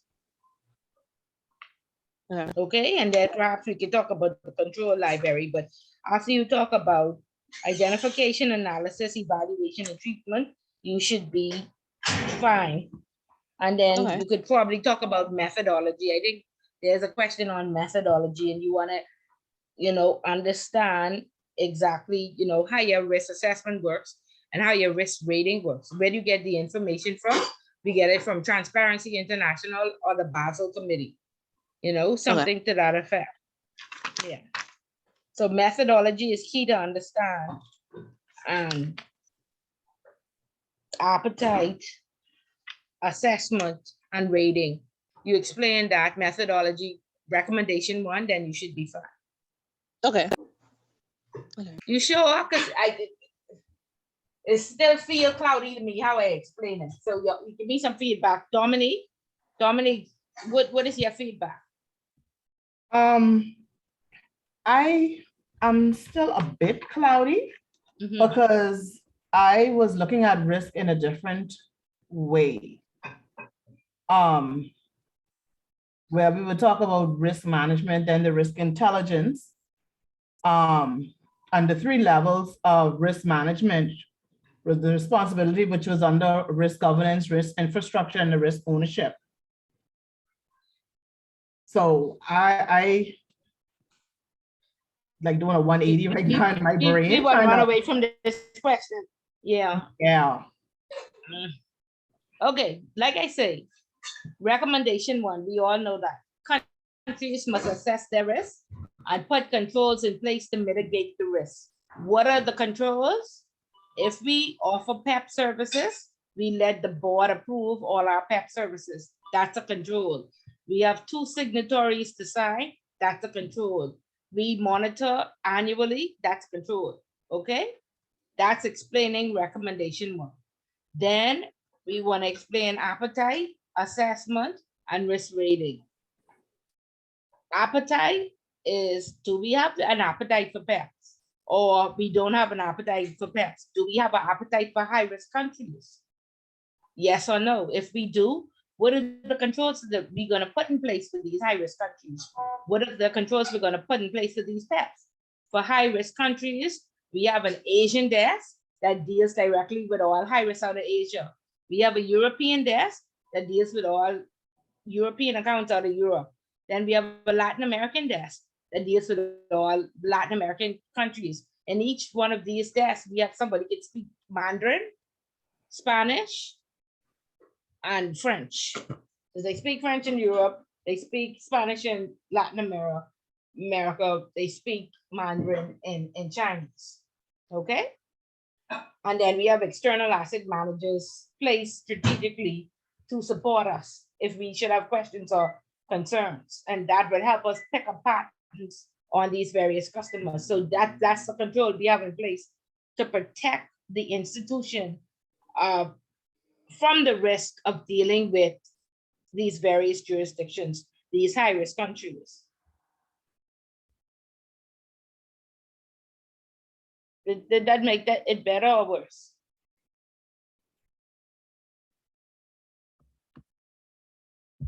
I don't think I'm answering that question. Yeah, I felt to see you made I think it made it Sorry, Daniqua, go ahead. I didn't hear you. a little better. It's a little better. Okay. Definitely an answering that risk question. That is still not it. Yeah. But like I say, as you talk about it more, it gets clearer. Okay. Risk is like, I always use enhanced due diligence. People say it all the time. What do? We do enhanced due diligence for high-risk customers, but they can't explain enhanced due diligence. So risk is a little cloudy, just like enhanced due diligence. There's a lot of terminology. We say it, we don't truly understand it when we speak of methodology. But like I say, we'll dive a bit deeper into methodology and all of this when we get to intermediate. But I mean, you can answer the question, but just stay on the surface.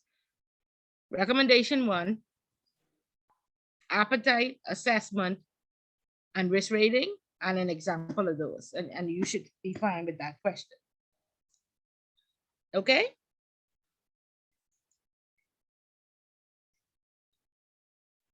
Any comments, concerns? We good? We could go on to court orders? Yes. Okay. Okay, court orders. Good night, everyone. My partner and I, Patrick, will be discussing court orders.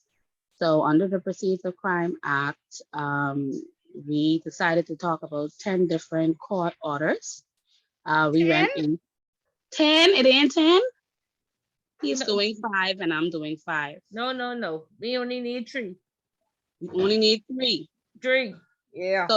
So Patrick, you want and 3 examples, that's it. You we don't want too much information. See what has happened with this is you have a message overload. So as little information, only to the point would be needed. You don't need 10, 3, and that's it. So Patrick, you want me to read my 3 or you want me to read 2 and then you read 1 so we got like diversity? No, Patrick. Patrick ain't reading none. You go ahead with Jeffrey. Patrick still stuck on risk. Okay, so we went into define proceeds of crime, if that's okay. So Delta International defined proceeds of crime as money and or assets that have been acquired directly or indirectly. Nothing to do with court orders. Nothing, no points. I ain't finished yet. And court orders. No points. No. Okay, so let me talk about the 3 court orders. Okay, so we have confiscation order, disclosure order, and production order. Very good. Confiscation order is an order made against a person convicted of crime, ordering him or her to pay a sum of money to the proper authorities within a fixed period of time. I guess that's good enough of a definition, and then I'll go into an example, a case. In a recent case released by the Department of Justice, a Bahamian man by the name of Kevin Dion Roll Jr. was sentenced to 5 years in prison for more than $1.2 million in credit card fraud. So Roll was then ordered to make a restitution in the amount of $1,414,818.18. You will remember that number? Really? I guess about 1.4 million. Okay, I thought so. Just say approximately. I get into remember. Approximately 1.4 mark it wrong if the number wrong. If one number off, I mark it wrong. Okay. So a disclosure order is an authorized request served by an officer for disclosure of information from a person or organization listed within the order. So an example is on February 22nd, 2021, TravisSmith.com released that a British-based phone company lost their contract with a few of their network operators, and they suspected foul play. They stated that they had reasons to believe information about the company's plans and ideas were leaked to the network operators. And so the network operators parted ways with the company after they found out this information, I guess for their benefit. And Phones for You requested to have a disclosure order sent out for the senior executives' phones and other devices to be searched for documents and conversations relative to the case. And then production order is a particular request authorized by the courts for persons and organizations to produce the materials stated in that order. So this is a Canadian website. They released information about a Canadian broadcasting network being issued 2 production orders in a case against Manitoba. He's a Canadian resident who was convicted of assault against a police officer and his sister. There was a press release held with the police department to criticize them on not being able to do proper investigations. So the judge issued a production order to the broadcasting network to produce all the audio and video recordings from the press release, stating that, you know, the press release had information that was evidence of the offenses in question. So those are the Okay. 3 orders. Very good. Unexplained Wealth is very popular. What do you Yes. have on Unexplained Wealth? Well, Patrick had Unexplained Wealth on his list. Patrick, get over risk yet. Patrick, you there? Yes, I'm here. I'm here. I'm here. Oh, okay, tell us about Unexplained Wealth, please. Unexplained wealth.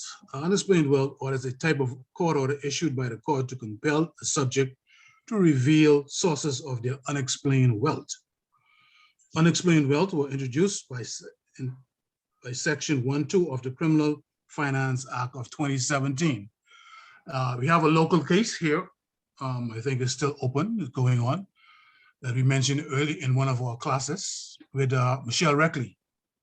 She was called upon she was head of the Urban Renewal Program, and she was called upon to explain her source of wealth that she accumulated while she was head of that program. As a local case. Good, very good. Okay, guys, that's good for court orders. That's all the information we need to know. That's enough to get 10 points on whatever question they got you all about that. So just list the court orders. You don't have to explain nothing else except what each of them are, and then give a case on them. Yes, that's it. And it may ask you to compare and contrast the differences between 2 of them. It may ask you for 2 cases on convictions or, you know, something to that effect. Okay. Yeah. 2 production orders, 2 unexplained wealth, 2, you know, something like that. Ms. Willard, I have a question. Yeah. I to make sure that I understand or would be on the right track as it relates to unexplained wealth. So would it be the same as if I think that was a case or something that we had going on recently here with one of our, I think she was an MP or something like that. Yeah, And Elma Chase Campbell. okay, and she built a house and No, that not was a big ordeal.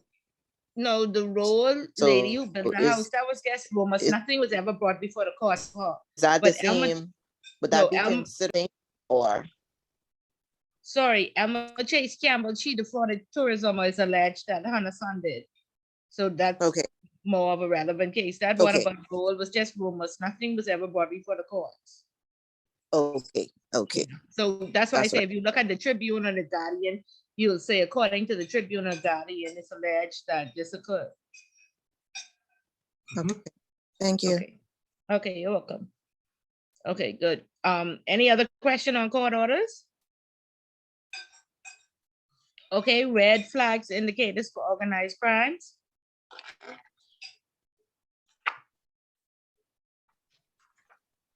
Hi, good night, everyone. Good night. So this project is being done by me and Lanisha or Leosha. The introduction is a red flag is a warning or an indicator suggesting that there is a potential problem or threat with a customer's transaction. It is essential to be aware of of suspicious activities. Red flags indication helps companies detect and report suspicious activities easier. It helps the LMRO to organize suspicious activities and helps Who is them. the LMRO? Who that is? You say MLROA.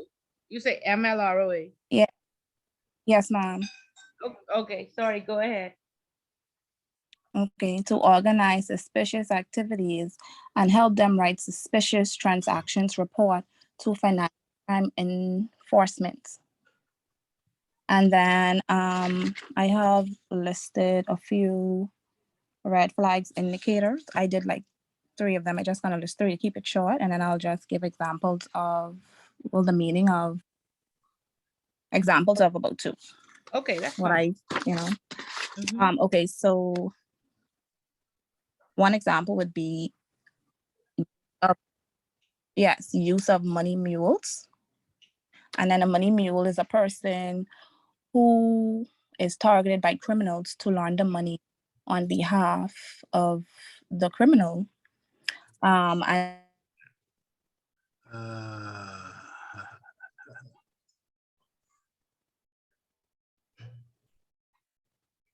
Hello? And with that, they promise to pay them in cash, meaning they make easy money by.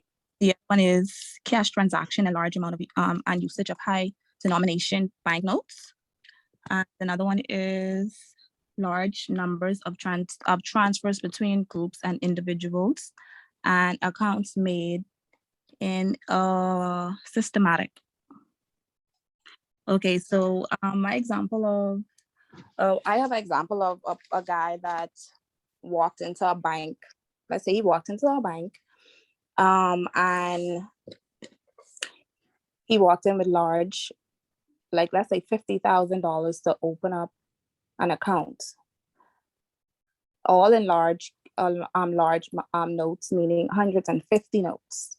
And he approaches the desk, and the CSR starts his transaction, and she asks for his identification. And normally when opening an account, they need a job letter, they need valid documents. And so the person is able to present his job letter, and the amount, his annual amount, does not match the amount of money he wants to deposit into the bank. So that right there is a red flag, because how is it that a person who is only making minimum wage able to have all this money to deposit into a bank account? He works and doesn't have any other side jobs or any other businesses. So that basically would raise a red flag for the CSR. And this is basically where customers' due diligence would come up, and also where the CSR would raise, seeing that she considered the transaction to be suspicious, she could do a KYC on the customer as well. So that's my example for that one. Yeah, Lanisha, you have anything to say? Leosha. Good night, all. Y'all can hear me? Hello? Yes, we can hear you. Oh, sorry. Okay, 1 second, sorry. Okay, so Wikipedia defines organized crime as a category of transnational, national, or local groupings of highly centralized enterprises run by criminals who engage in illegal activities. There are 16 red flags and indicators as seen on page 61 of our textbook. However, I'll discuss 2 of them: transfer from and to offshore zones and multiple parties involved in the STR. I went on the UN's Drug and Crime website, and they had a case called BRA Columbus Operation. It dealt with corruption, crime against public administration, smuggling, and embezzlement, and participation in organized crime group. The organized crime group was responsible for the importation of products to shell companies in Brazil, United States, Taiwan, and Holland, aiming specifically on cash evasion and money laundering. So that's my case that encompasses both of the red flag indicators. Okay, great. Okay. Any questions on number 9?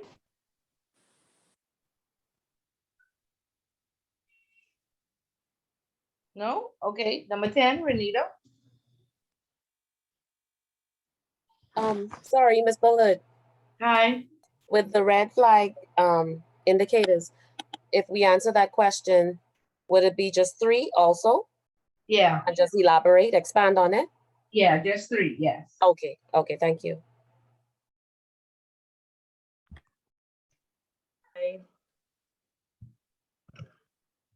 Hello, everyone.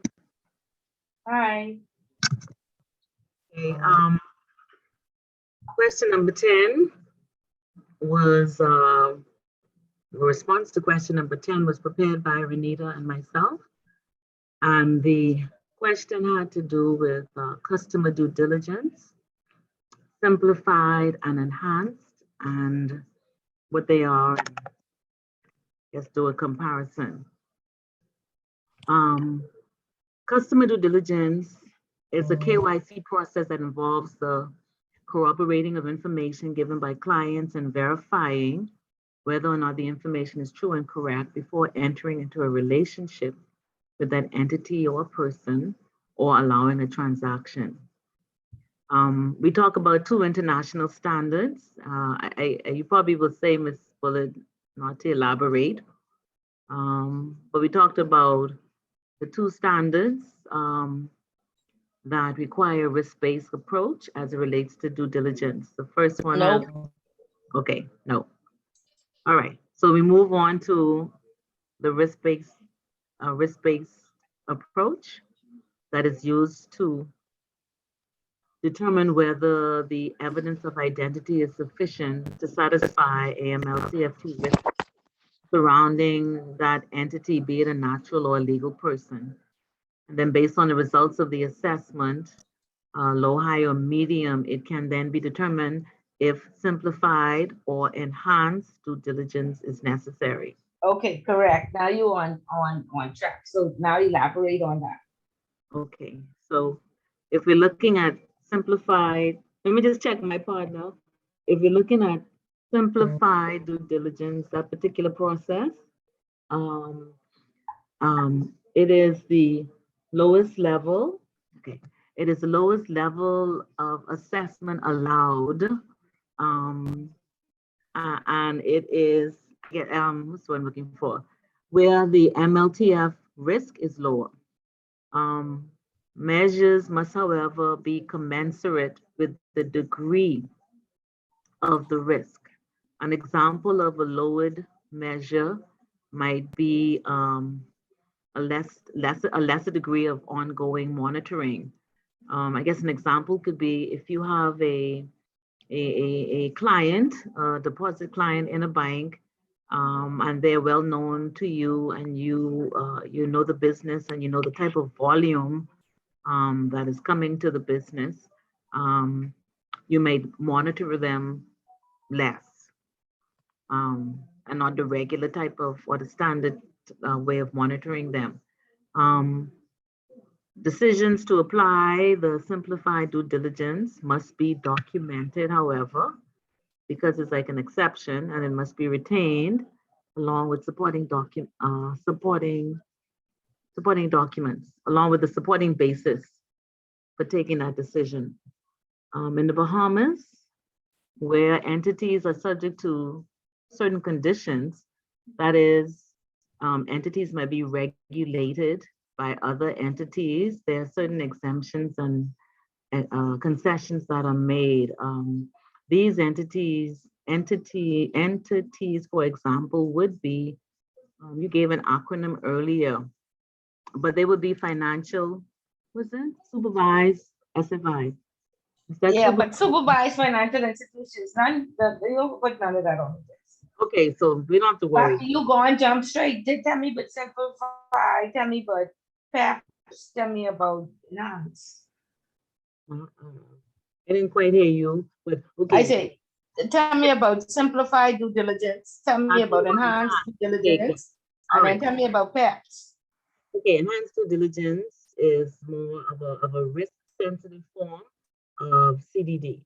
It's designed to manage high-risk transactions or business relationships where there's a greater likelihood of financial crimes. In these cases, additional information is requested from the client or the prospective client. The review is more intensive. In some cases, it may require an on-site visit. And so that would be someone who is being onboarded. What else would you do? What else would you do for enhance? Tell me 2 things. Okay, besides, what controls then? Give me 2 controls that you would carry out for an enhanced due diligence case. Right. I guess you might you're not talking about asking maybe for audited financials or seeing who the beneficial owners are, or including a fellow regulator, maybe. No, we would label it as high risk. We would ask for the board to approve, or we will ask for a compliance committee to approve, or remember, and this is how you write the difference between simplified due diligence versus enhanced due diligence. For simplified, we ask for source of income. For enhanced, we ask for source of wealth. Right? Okay, so that's how you want to explain it. And then if you're talking about simplified, you can talk about the organizations that are exempted, organizations that are registered on the stock exchange, organizations that are regulated, like Island Lock, Central Bank, not Central Bank, but Royal Bank, all the banks, that all the law firms that are regulated, all the accounting firms that are regulated. So they are subjected to simplified due diligence by law. Okay, I was going to get to that, but I started to talk about. Okay. Okay, gotcha. All right, and then in terms of PEPs, hi, Steen, are you there? Hello. Hi. The Wi-Fi is in and out. Oh, okay. Okay, now? So yeah, we can hear you now. Okay, and then lastly, we're going to talk about PEP involved transactions. Sorry? We're talking about PEPs. We can't hear, I can't hear you. I don't know if anybody else can hear you. Problems with our internet out here. Okay, who else is in your group? Renita, where's Renita? Well, is Renita here? Yes, she's here and she's involved at the very moment. She's not able to interact with us. You can hear me? I can hear you now, yes. Okay. All right, so our last point has to do with PEPs. They're considered high risk or interactions with territories that might be on the gray list, or it might not even be a FATF member. Also, other high risk entities or factors would be whether persons have a cash intensive business, or if they are not a resident of they're a foreign customer who you know and nothing about. And you have to conduct one more due diligence. Enhanced due diligence. Right. Okay, I just want to ensure that you understand the difference between simplify and enhance. And if you get that question, make a chart. Put simplified on one side and put enhance on the other side. And then for simplified, you can say compliance approval versus a committee or a board approval. Then you Okay. could say low or medium, and on the enhanced side, you put high. Then you can say source of income versus source of wealth. Okay, just to show the differences between the two. Okay. Okay. Okay, any questions on due diligence?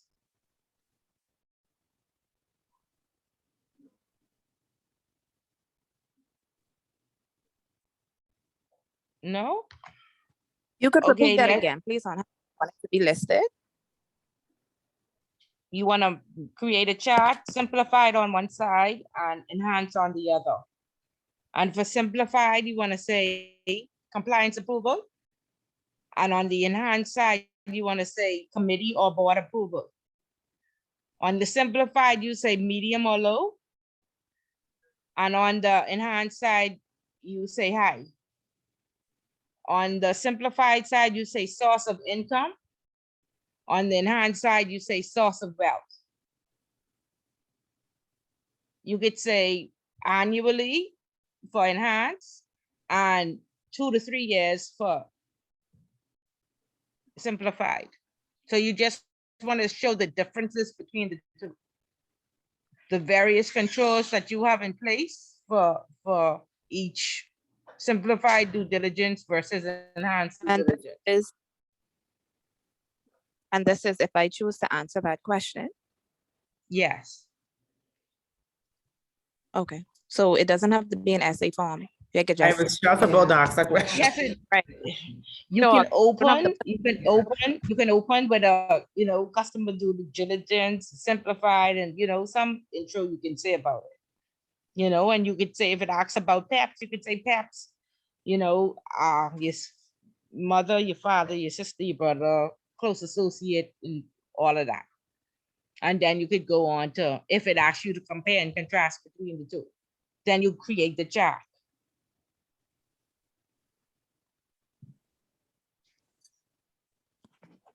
Okay.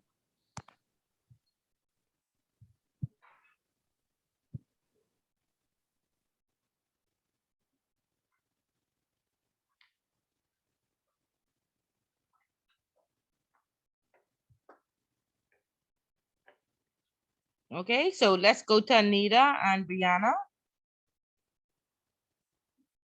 Number 2.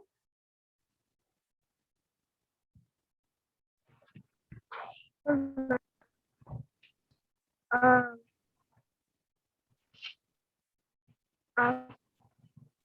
after checking the penalties are laws.bahas.gov. We can't hear It you, says, Brianna. hello?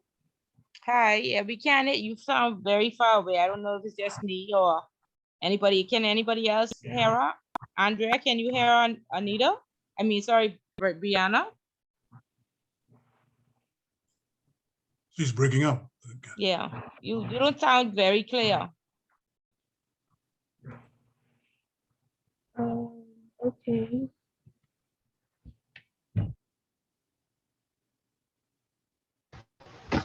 Can you hear me better now? Yeah, oh, yes, that's 100%. Go ahead. Okay.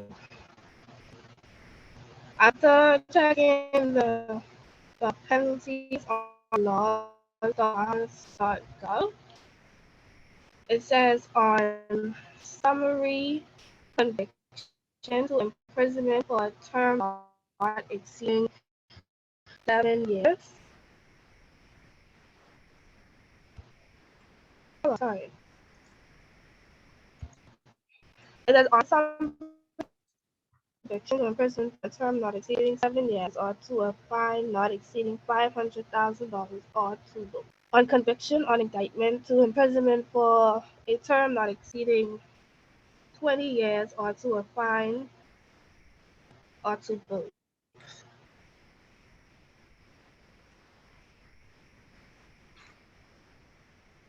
And then I need the rest of the information that was.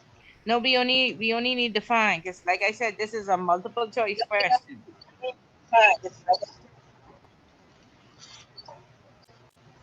Okay. And so Well, from what I'm looking at,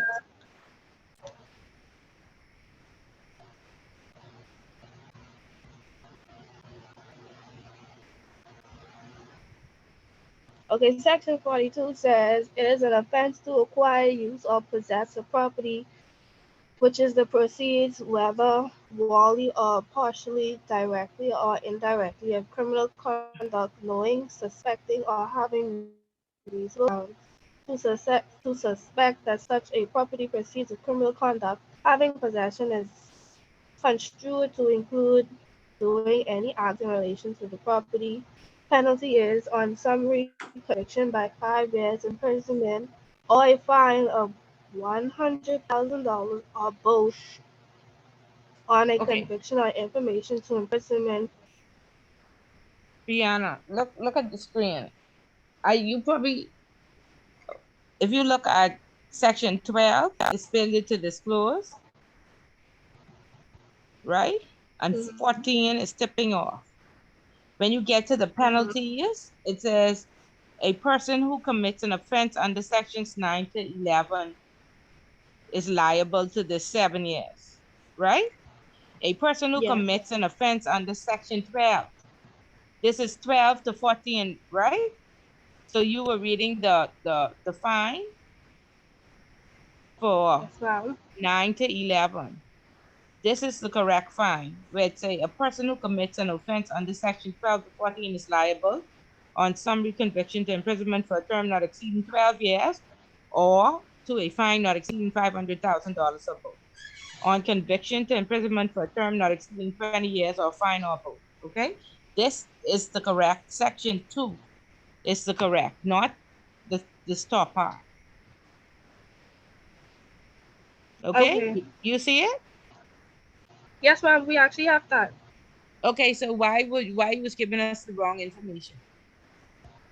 I read it at first when you said 9 to 11 was the wrong part. Then I went to read 12 to 14. But you kept saying 7 years. Okay, nevertheless, we just want to make sure that everybody understands it's part 2. Okay? So make sure y'all get the 2 questions right, because like I say, for the life of me, people get both wrong or one right. This is our most answered wrong question. Ms. Bullard, when you say when they're getting it wrong, what are they getting? What part of it is that are they not getting? Like the 12 years and the $500,000 or? Yep. Because of course 7 years is there, and persons always pick that. Okay. Yeah. So we just need to know the multiple choice. The multiple choice are close. The multiple choice are close. $500,000 or both, and then the conviction term, right? Yes. The imprisonment term, which is not exceeding 20 years. Yes. Okay. Yeah. Make sure you have that. Just like I say, persons either get both wrong or one right, and it's 2 questions on the exam.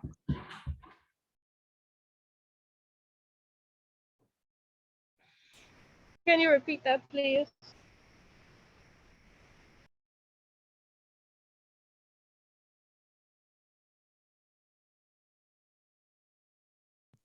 Sorry, what was your question, Brianna? No, I was asking you to repeat what you just said because it was breaking up. No, I said persons either get one right or both wrong. So the one right would be section 2.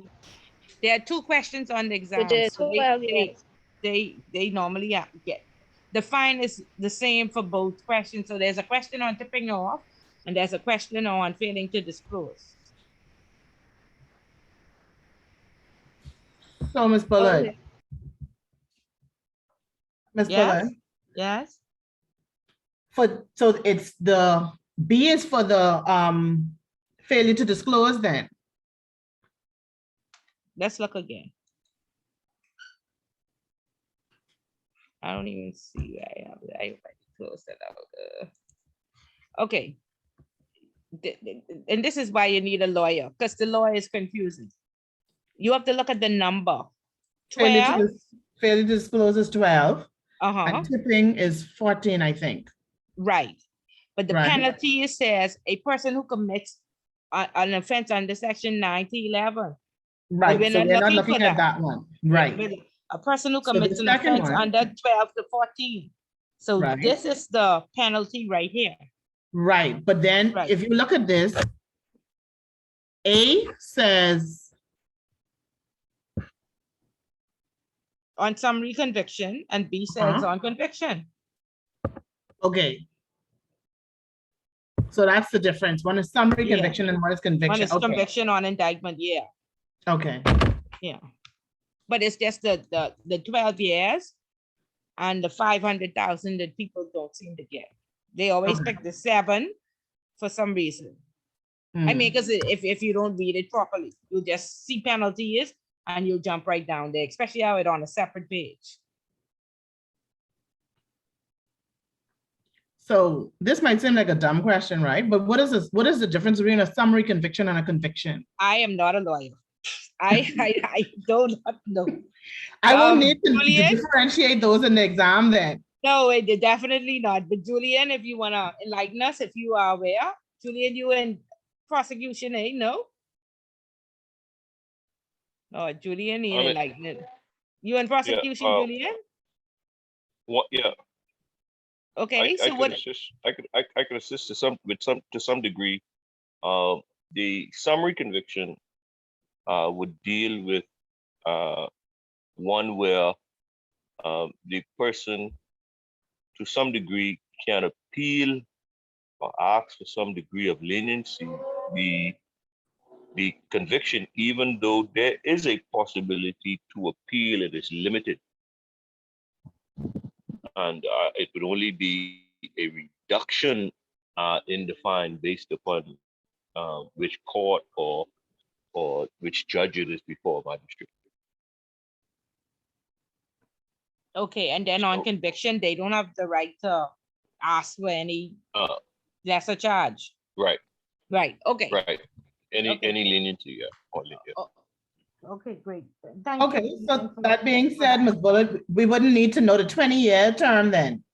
It's just the 12 years and the 500,000 that we need to know. No, you would need to know. It might not have 12 years. It might have 20 years and 500,000. Or Okay. both. Don't So just complicate remember it. 20 and 12 and 5. That's how I remember it. 20, 12, and 5. Okay. Yeah. Not 7. Definitely not 7. Yeah. Okay. Yeah. But that's one of the choices, and people always check that because when they study, they don't read, they just see penalty and they go straight there. Yeah. Okay. I think the key point in that is you look at the section 12 to 14. Those fines and conviction applies to those sections. Yeah. Yeah. This is why lawyers are very rich, because like I said, you have to read it all the way through. And even look up here, instead of they just say, he makes a disclosure to another person who is likely to be prejudiced, any investigation which might be conducted following the disclosure referred to in paragraphs AI or AII or A1 or A2. So they could just say what AI or A, so you have to go back up and look at A1 and A2 say right here, or it's right there. But I just saying some of them must be all the way up, but you have to go scroll up and say, but what AI or AII say, or A1 or A2 say, right? So it's confusing. So don't feel the type of way you have to get used to it. Okay, so we clear? We have enough information to get 100% or 200%? We'll shoot for 110. Yeah, but I mean, you know, I had somebody get 85% on the test and they called me crying and saying that's the lowest they ever got. And, they were going on. And don't be so hard on yourself. This isn't an easy course. This is very complex. I know there are some scholars and, I wish everybody get 100, but we don't live in perfect. And, don't tear yourself apart. 70 is the passing mark. This is your first attempt. You should be proud if you pass at the first attempt. And if you don't, then try and try again. That's how you succeed. Okay. And I have had persons take it once and get an A, and then I have had persons take it 5 times to pass. So it just depends on if compliance is for you, if you are interested, and if you want to go any further. Okay, so it's been a pleasure to meet all of you. All of you are in my network. When Miss Bullitt saying Miss Campbell or Miss Roberts or Miss Joseph, y'all don't play like y'all don't know me. Everybody's in your network, and we could leverage on each other's knowledge. I hope to see most of y'all in intermediate, because I feel that this was a very intellectual group, and many of you will do well in compliance. Nevertheless, if you choose Miss Bullitt, I don't want to ever see you again in life. Margaret, Margaret, when you found out I was the teacher, you still take this class? Yes, ma'am. Okay, but if you had enough of Miss Bullitt and don't want to see Miss Bullitt ever in life, I trust that you do find what you're passionate about, or set your career goals, and you keep abreast of your industry or whatever field you want to go in, and always be productive and always do well. Remember, these 9-to-5 jobs, we don't want to compromise ourselves for them. So please develop your revenue streams. Margaret, you should have 10 revenue streams by now. What? You should have 10, Margaret. Miss Bullitt done preached this to you 10 times. But you working on it? Yes, ma'am, I am. Okay, all right. And you build it. You have a strong network. You have a Ben Laden network by now. Oh, Miss Bullitt, I can't indulge in this conversation. You know what I mean. I know what you mean. Yes, ma'am. You survive. Okay, so I wish you all the best. And like I said, I do hope that we all meet up again in the next level, because like I said, it's a journey, and once you are committed, you will be successful. The key is to be organized. You are comfortably sitting in the exam with 30% already. Go there knowing that I'm going to answer the question on PEPs. I'm going to do customer due diligence. I'm going to do risk.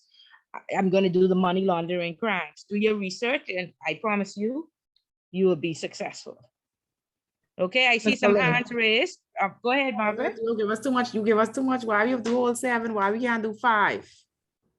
When you get on to intermediate, you do 1 mandatory question and 4. So as you move on, it's a bit more information, but less work when it comes to the final exam. And then when you go on to ICA, you don't even have to do an exam. You just write 3 papers on each side. So 6 papers in total. Very achievable. It sounds like a lot. But if Miss Bullitt do it, y'all could do it. And they're marked locally, right here? They're marked locally? No, they are marked in the UK, and the Brits are very meticulous. And so that's why homework is what I implemented. The homework is not even required, but I give homework so you can practice their way, practice writing the essays, practice using their format. And this is why I send you the ICA book. I also encourage all of you to please go and take English 119. The Institute offers it, and I am going to make a prerequisite to get into this intro class, because a lot of us need a refresher on our English writing skills. Like persons say, Ms. Bullitt with format and how much space? No, you learn all that in English, not in AML. Okay, so please take English. It just helps. Okay, get a refresher. It helps. All right, Brianna, you have a question? Yes, actually. I literally forgot my question. But for the essays, the format would be Times New Roman letter 12. No, I don't do English. I don't teach English, Brianna. I want the correct form. You take English 119 and you come to compliance with the correct form in English. Okay. Okay. Also, Did you send the grades for my homework to the email that I had sent it on, or did you send it to my email? I will have to check. So let me go on to the next question. I'm checking to see now where the grades went through. So I'll let you know. So let me let Steen ask a question and then I'll let you know. Okay. I can't hear you. Now? Yeah, that's better. Better? Okay. I don't have much of a question. But it went right back out, Steen. I can't hear you again. Okay, let me try and get close to the Wi-Fi. Better? Is that better? Yeah, but no, you keep going. You're saying better and then you're going right back out. I guess the Wi-Fi. Can you hear me now if I speak up? Yeah, that's better. It's a little better. Okay. Miss Bullet, I would venture to say that almost all of us are working, right? And so this is just a constructive criticism. We're all working. Some of us work and have to dash home. It takes me an hour to get from where I work to home to come online. And I know some other persons are like that. And so sometimes it'll be good if you start your class at 6 and then you take a break at an hour and a half at 7:30. You could get yourself, do something. If you have kids, you could do something with them and then come back. So that's one suggestion I wanted to make. But in terms of the exam, and again, this might be kind of far-fetched, but I'll ask anyway, that because it is, I won't say it is a lot of material because, we've done classes where the material is even more hefty, but to answer properly, you have to read, you got to study, got to do a little research, got to maybe, like you say, network and interact and so forth. Do you think that at some point, instead of having the exam the following week after the last class, that it could possibly be 2 weeks after the last class? Okay, yes, definitely. And if you feel that you need more time to study, you just let me know. Now I can ask Miss Dean if she can accommodate the 27 if there are no other exams. If that was better, people, the 27 is like towards the end of the month, which is more hectic in the financial institutions. So is the class consensus that we want the exam on the 27th? We need more time.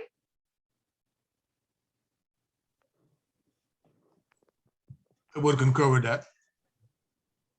Okay, we go with majority. And the I same would thing, agree. Stan, at the beginning of the class, I don't know if I said this or I just automatically adapt. There is a 30-minute break, but the majority always votes for the class to end at 8:30 rather than take a break at 7 and come back at 7:30. Or take a break at 7:30 and come back at 8. They rather end at 8:30. So I always just end at 8:30. But if persons agree, it goes with majority. We take a vote and persons want to end and take that break in the middle. That's fine. I'm flexible. Sorry? Okay, I said I might have Repeat that, please. I thought I wasn't. I didn't hear you. Who? Stan or me? You, Miss Ballard, could you repeat what you said about you being flexible, please? I'm flexible with the housekeeping. If you want to take a break at 7:30, that's fine. But we normally at the first class ask the class to vote on leaving at 8:30 or taking the break halfway through. So that's what I'm saying. I'm flexible with that. Okay. Okay, so let me call the institute. Do we have majority? I see everybody raise their hand. Who wants an extra week to study? I could call the institute right now and arrange that. Well, my birthday on the 26th, so the 27 is out for me, honestly. Okay, but you definitely got to celebrate that birthday and have this over with. So I agree with you. I agree with you. Okay, Stan. I don't know how to raise my hand. I look in, but I agree. My birthday Saturday, and I have the Holy Easter out, so I know. So I think in next week for Ms. Ballard. Well, I only see 4 hands, and Margaret make 5.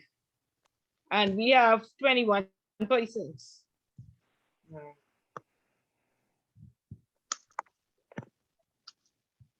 So,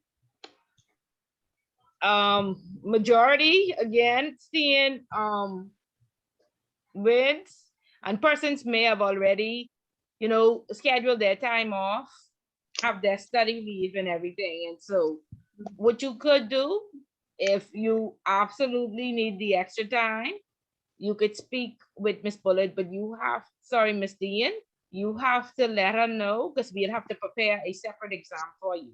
If you don't let her know, you will be charged $150 if you're not there on the 20th.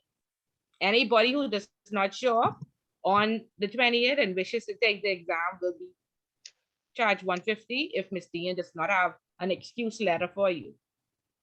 Okay, so Steen, if you call her, she's out until Wednesday. Oh no, that's next week. She is out. Steen, if you absolutely need it, Tuesday, call her, and that would still give us enough time to let the computer generate an exam for you. Okay, can you let me know if you absolutely need the extra time? Yes, I can. I see it is 2, 4, 6. Sorry? I think it's 8. I think it's 8 persons or at least 7, 4, 6, 7, and someone else. 8 of us. 7 out of 21, we need 11. Yeah, no, I'm not talking about the majority, but I'm saying that we need 11, and plus, like I say, persons may have already have. Gator already says her birthday, so we ain't doing that to Gator. People already have their study leave arranged with their organizations. No, you can hear me? Yes. No, I'm not arguing. I understand that we're in the minority, but you're going in and out. I can't hear you. Okay, sorry. I can't hear you. I was. You can hear me now? Yes. I was saying that it's about 7 or 8 persons who seem to want to do the exam a little later. So maybe when I call her, I could give her the names and she could maybe address all of us at the same time. Yeah, but that's on. See, Stan, that's on. Miss Dean is out on vacation. She's not going to be back until Tuesday. Okay, we could generate an exam for a different exam for one person. We can't generate 7 different exams. She did not. Well, anyway, I'll just be ready for next Wednesday. But so I can't hear you. I can't hear you. I said I'll just be ready for the exam as best I can for next Wednesday. But thanks for considering. Yeah. Okay. And like I said, just let me know, and we always go with the majority. If she wanted, she just told us. Thank you. Thank you. Okay, thank you.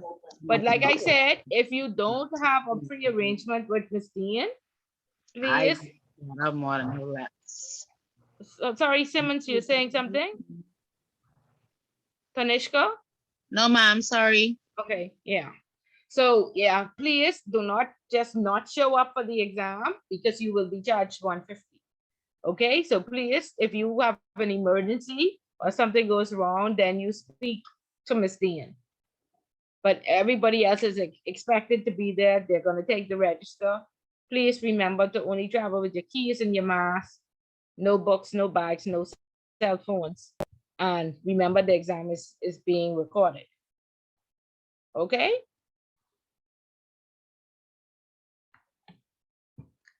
Any questions or concerns or comments? Yes, the exam starts at 6 p.m. Yeah, so try to be there by 5:45, please. Okay. Yeah, just so you're not rushed and overwhelmed, and life happens.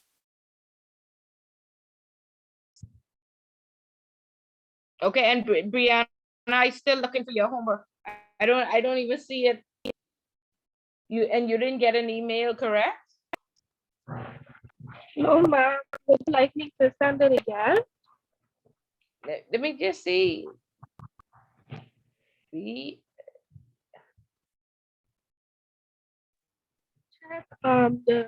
Perry The J. BRILOVSALL143, that's what you sent it from?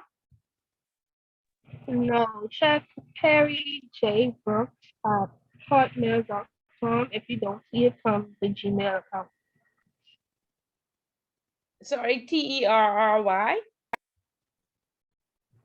Yeah, PERRY J as in Jeep Brooks BROOKS at hotmail.com.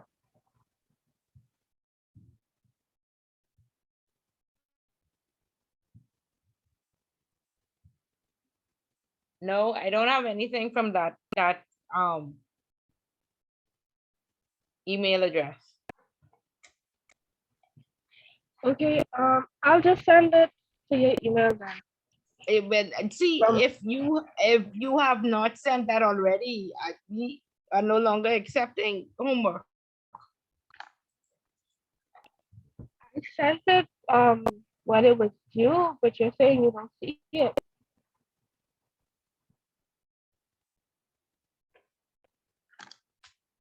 Okay, well, forward me just so I can prove where you have sent it already, okay?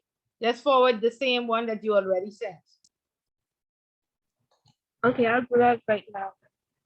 Okay. Yeah, because the last homework would have been due last night, and that's it. Cross mark already on Easter holiday. Okay, so you'll have to prove where we would have received that already. Okay, so any other comments or concerns?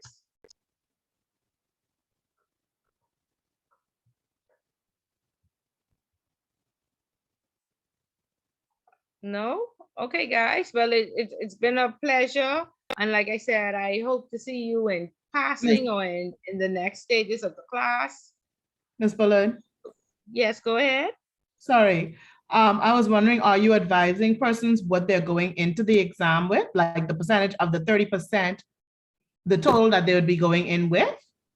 Okay, so if you have your homework, you have your homework grade, multiply that by 0.20, then add, if you should get anywhere from 1 to 17 points, then add 10 until you would know whether you have 30 points or 29 or 25.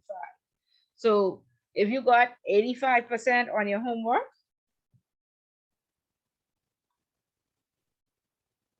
I'm listening. multiply it by 0.2 and you should have gotten 17. Add 10 to that, you should have 27 points out of 30. Okay. Okay, and then the exam is 70% of your grade, and you just multiply your exam grade by 0.7, and then you add all of these together and you'll get your overall grade. Okay. Okay. Okay. Thank you. Okay, you're welcome. Okay, guys, so best of luck on your exam. No worries. I'm certain, like I said, this was a very intellectual group, so I'm certain all of you will be successful and do well, no matter which, career path you choose. But it was a pleasure to meet all of you, and you'll be safe and take care. And I hope to see you all in intermediate. Ms. Ballard, before you leave, just to confirm again, you said that if we aren't able to make it on the 28th to take the exam, we could call Ms. Dean tomorrow and ask if we can take it that Saturday? No, Miss Dean is on vacation. I said, if you have an emergency, she'll be back on Tuesday, and you can't make it on the 20th, then you are to tell her what your emergency is, why you cannot take the exam, and she will either approve it or not approve it. But you can't just say, I don't want to take the exam. Now, that's why I was asking Steen, if it's absolutely certain that she needs the 2 weeks, right now, I would try arrange with Miss Dean for her to take it on the 27th, but that would have been for her alone. Okay. Okay? Yes, ma'am. Okay. Okay, guys, anything else? Okay, I'm not allowed to give out grades, so 2 weeks after the exam, Miss Dean or the office will send your grade to you, or you can call them and ask what the grade is. Okay, I'm not allowed to give out grades, so please don't call me and ask me what your grade is. Okay, but best of luck and on the exam, and I pray all of you do well.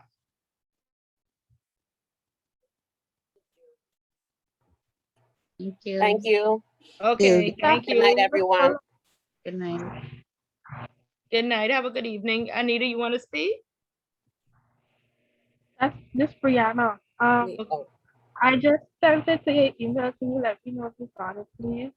Okay.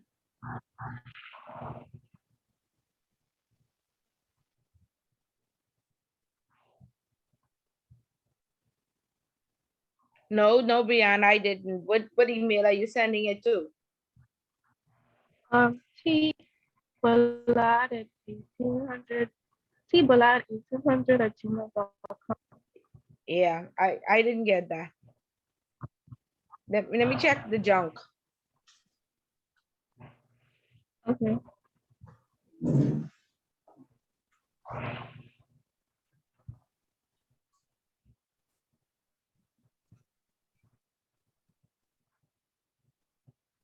No, it ain't even in my junk. Wow. I'm gonna keep trying that. Yeah, okay. All right. Good night. And yeah, when you go to take your exam, let Miss Dean confirm that you have a homework grade, okay? Okay. Yeah, but as of Thank now, you. I haven't received anything. All right. I'll keep Okay, trying. make sure you spelling it correctly. It's TBULLARD. I have that. Okay, and 1-800 @gmail. Yes, ma'am. Okay. Great. Okay, guys, take care. Have a good evening. Yes, have a good evening. Enjoy Easter. Okay, thank you. Same to you. Thank you much. Okay.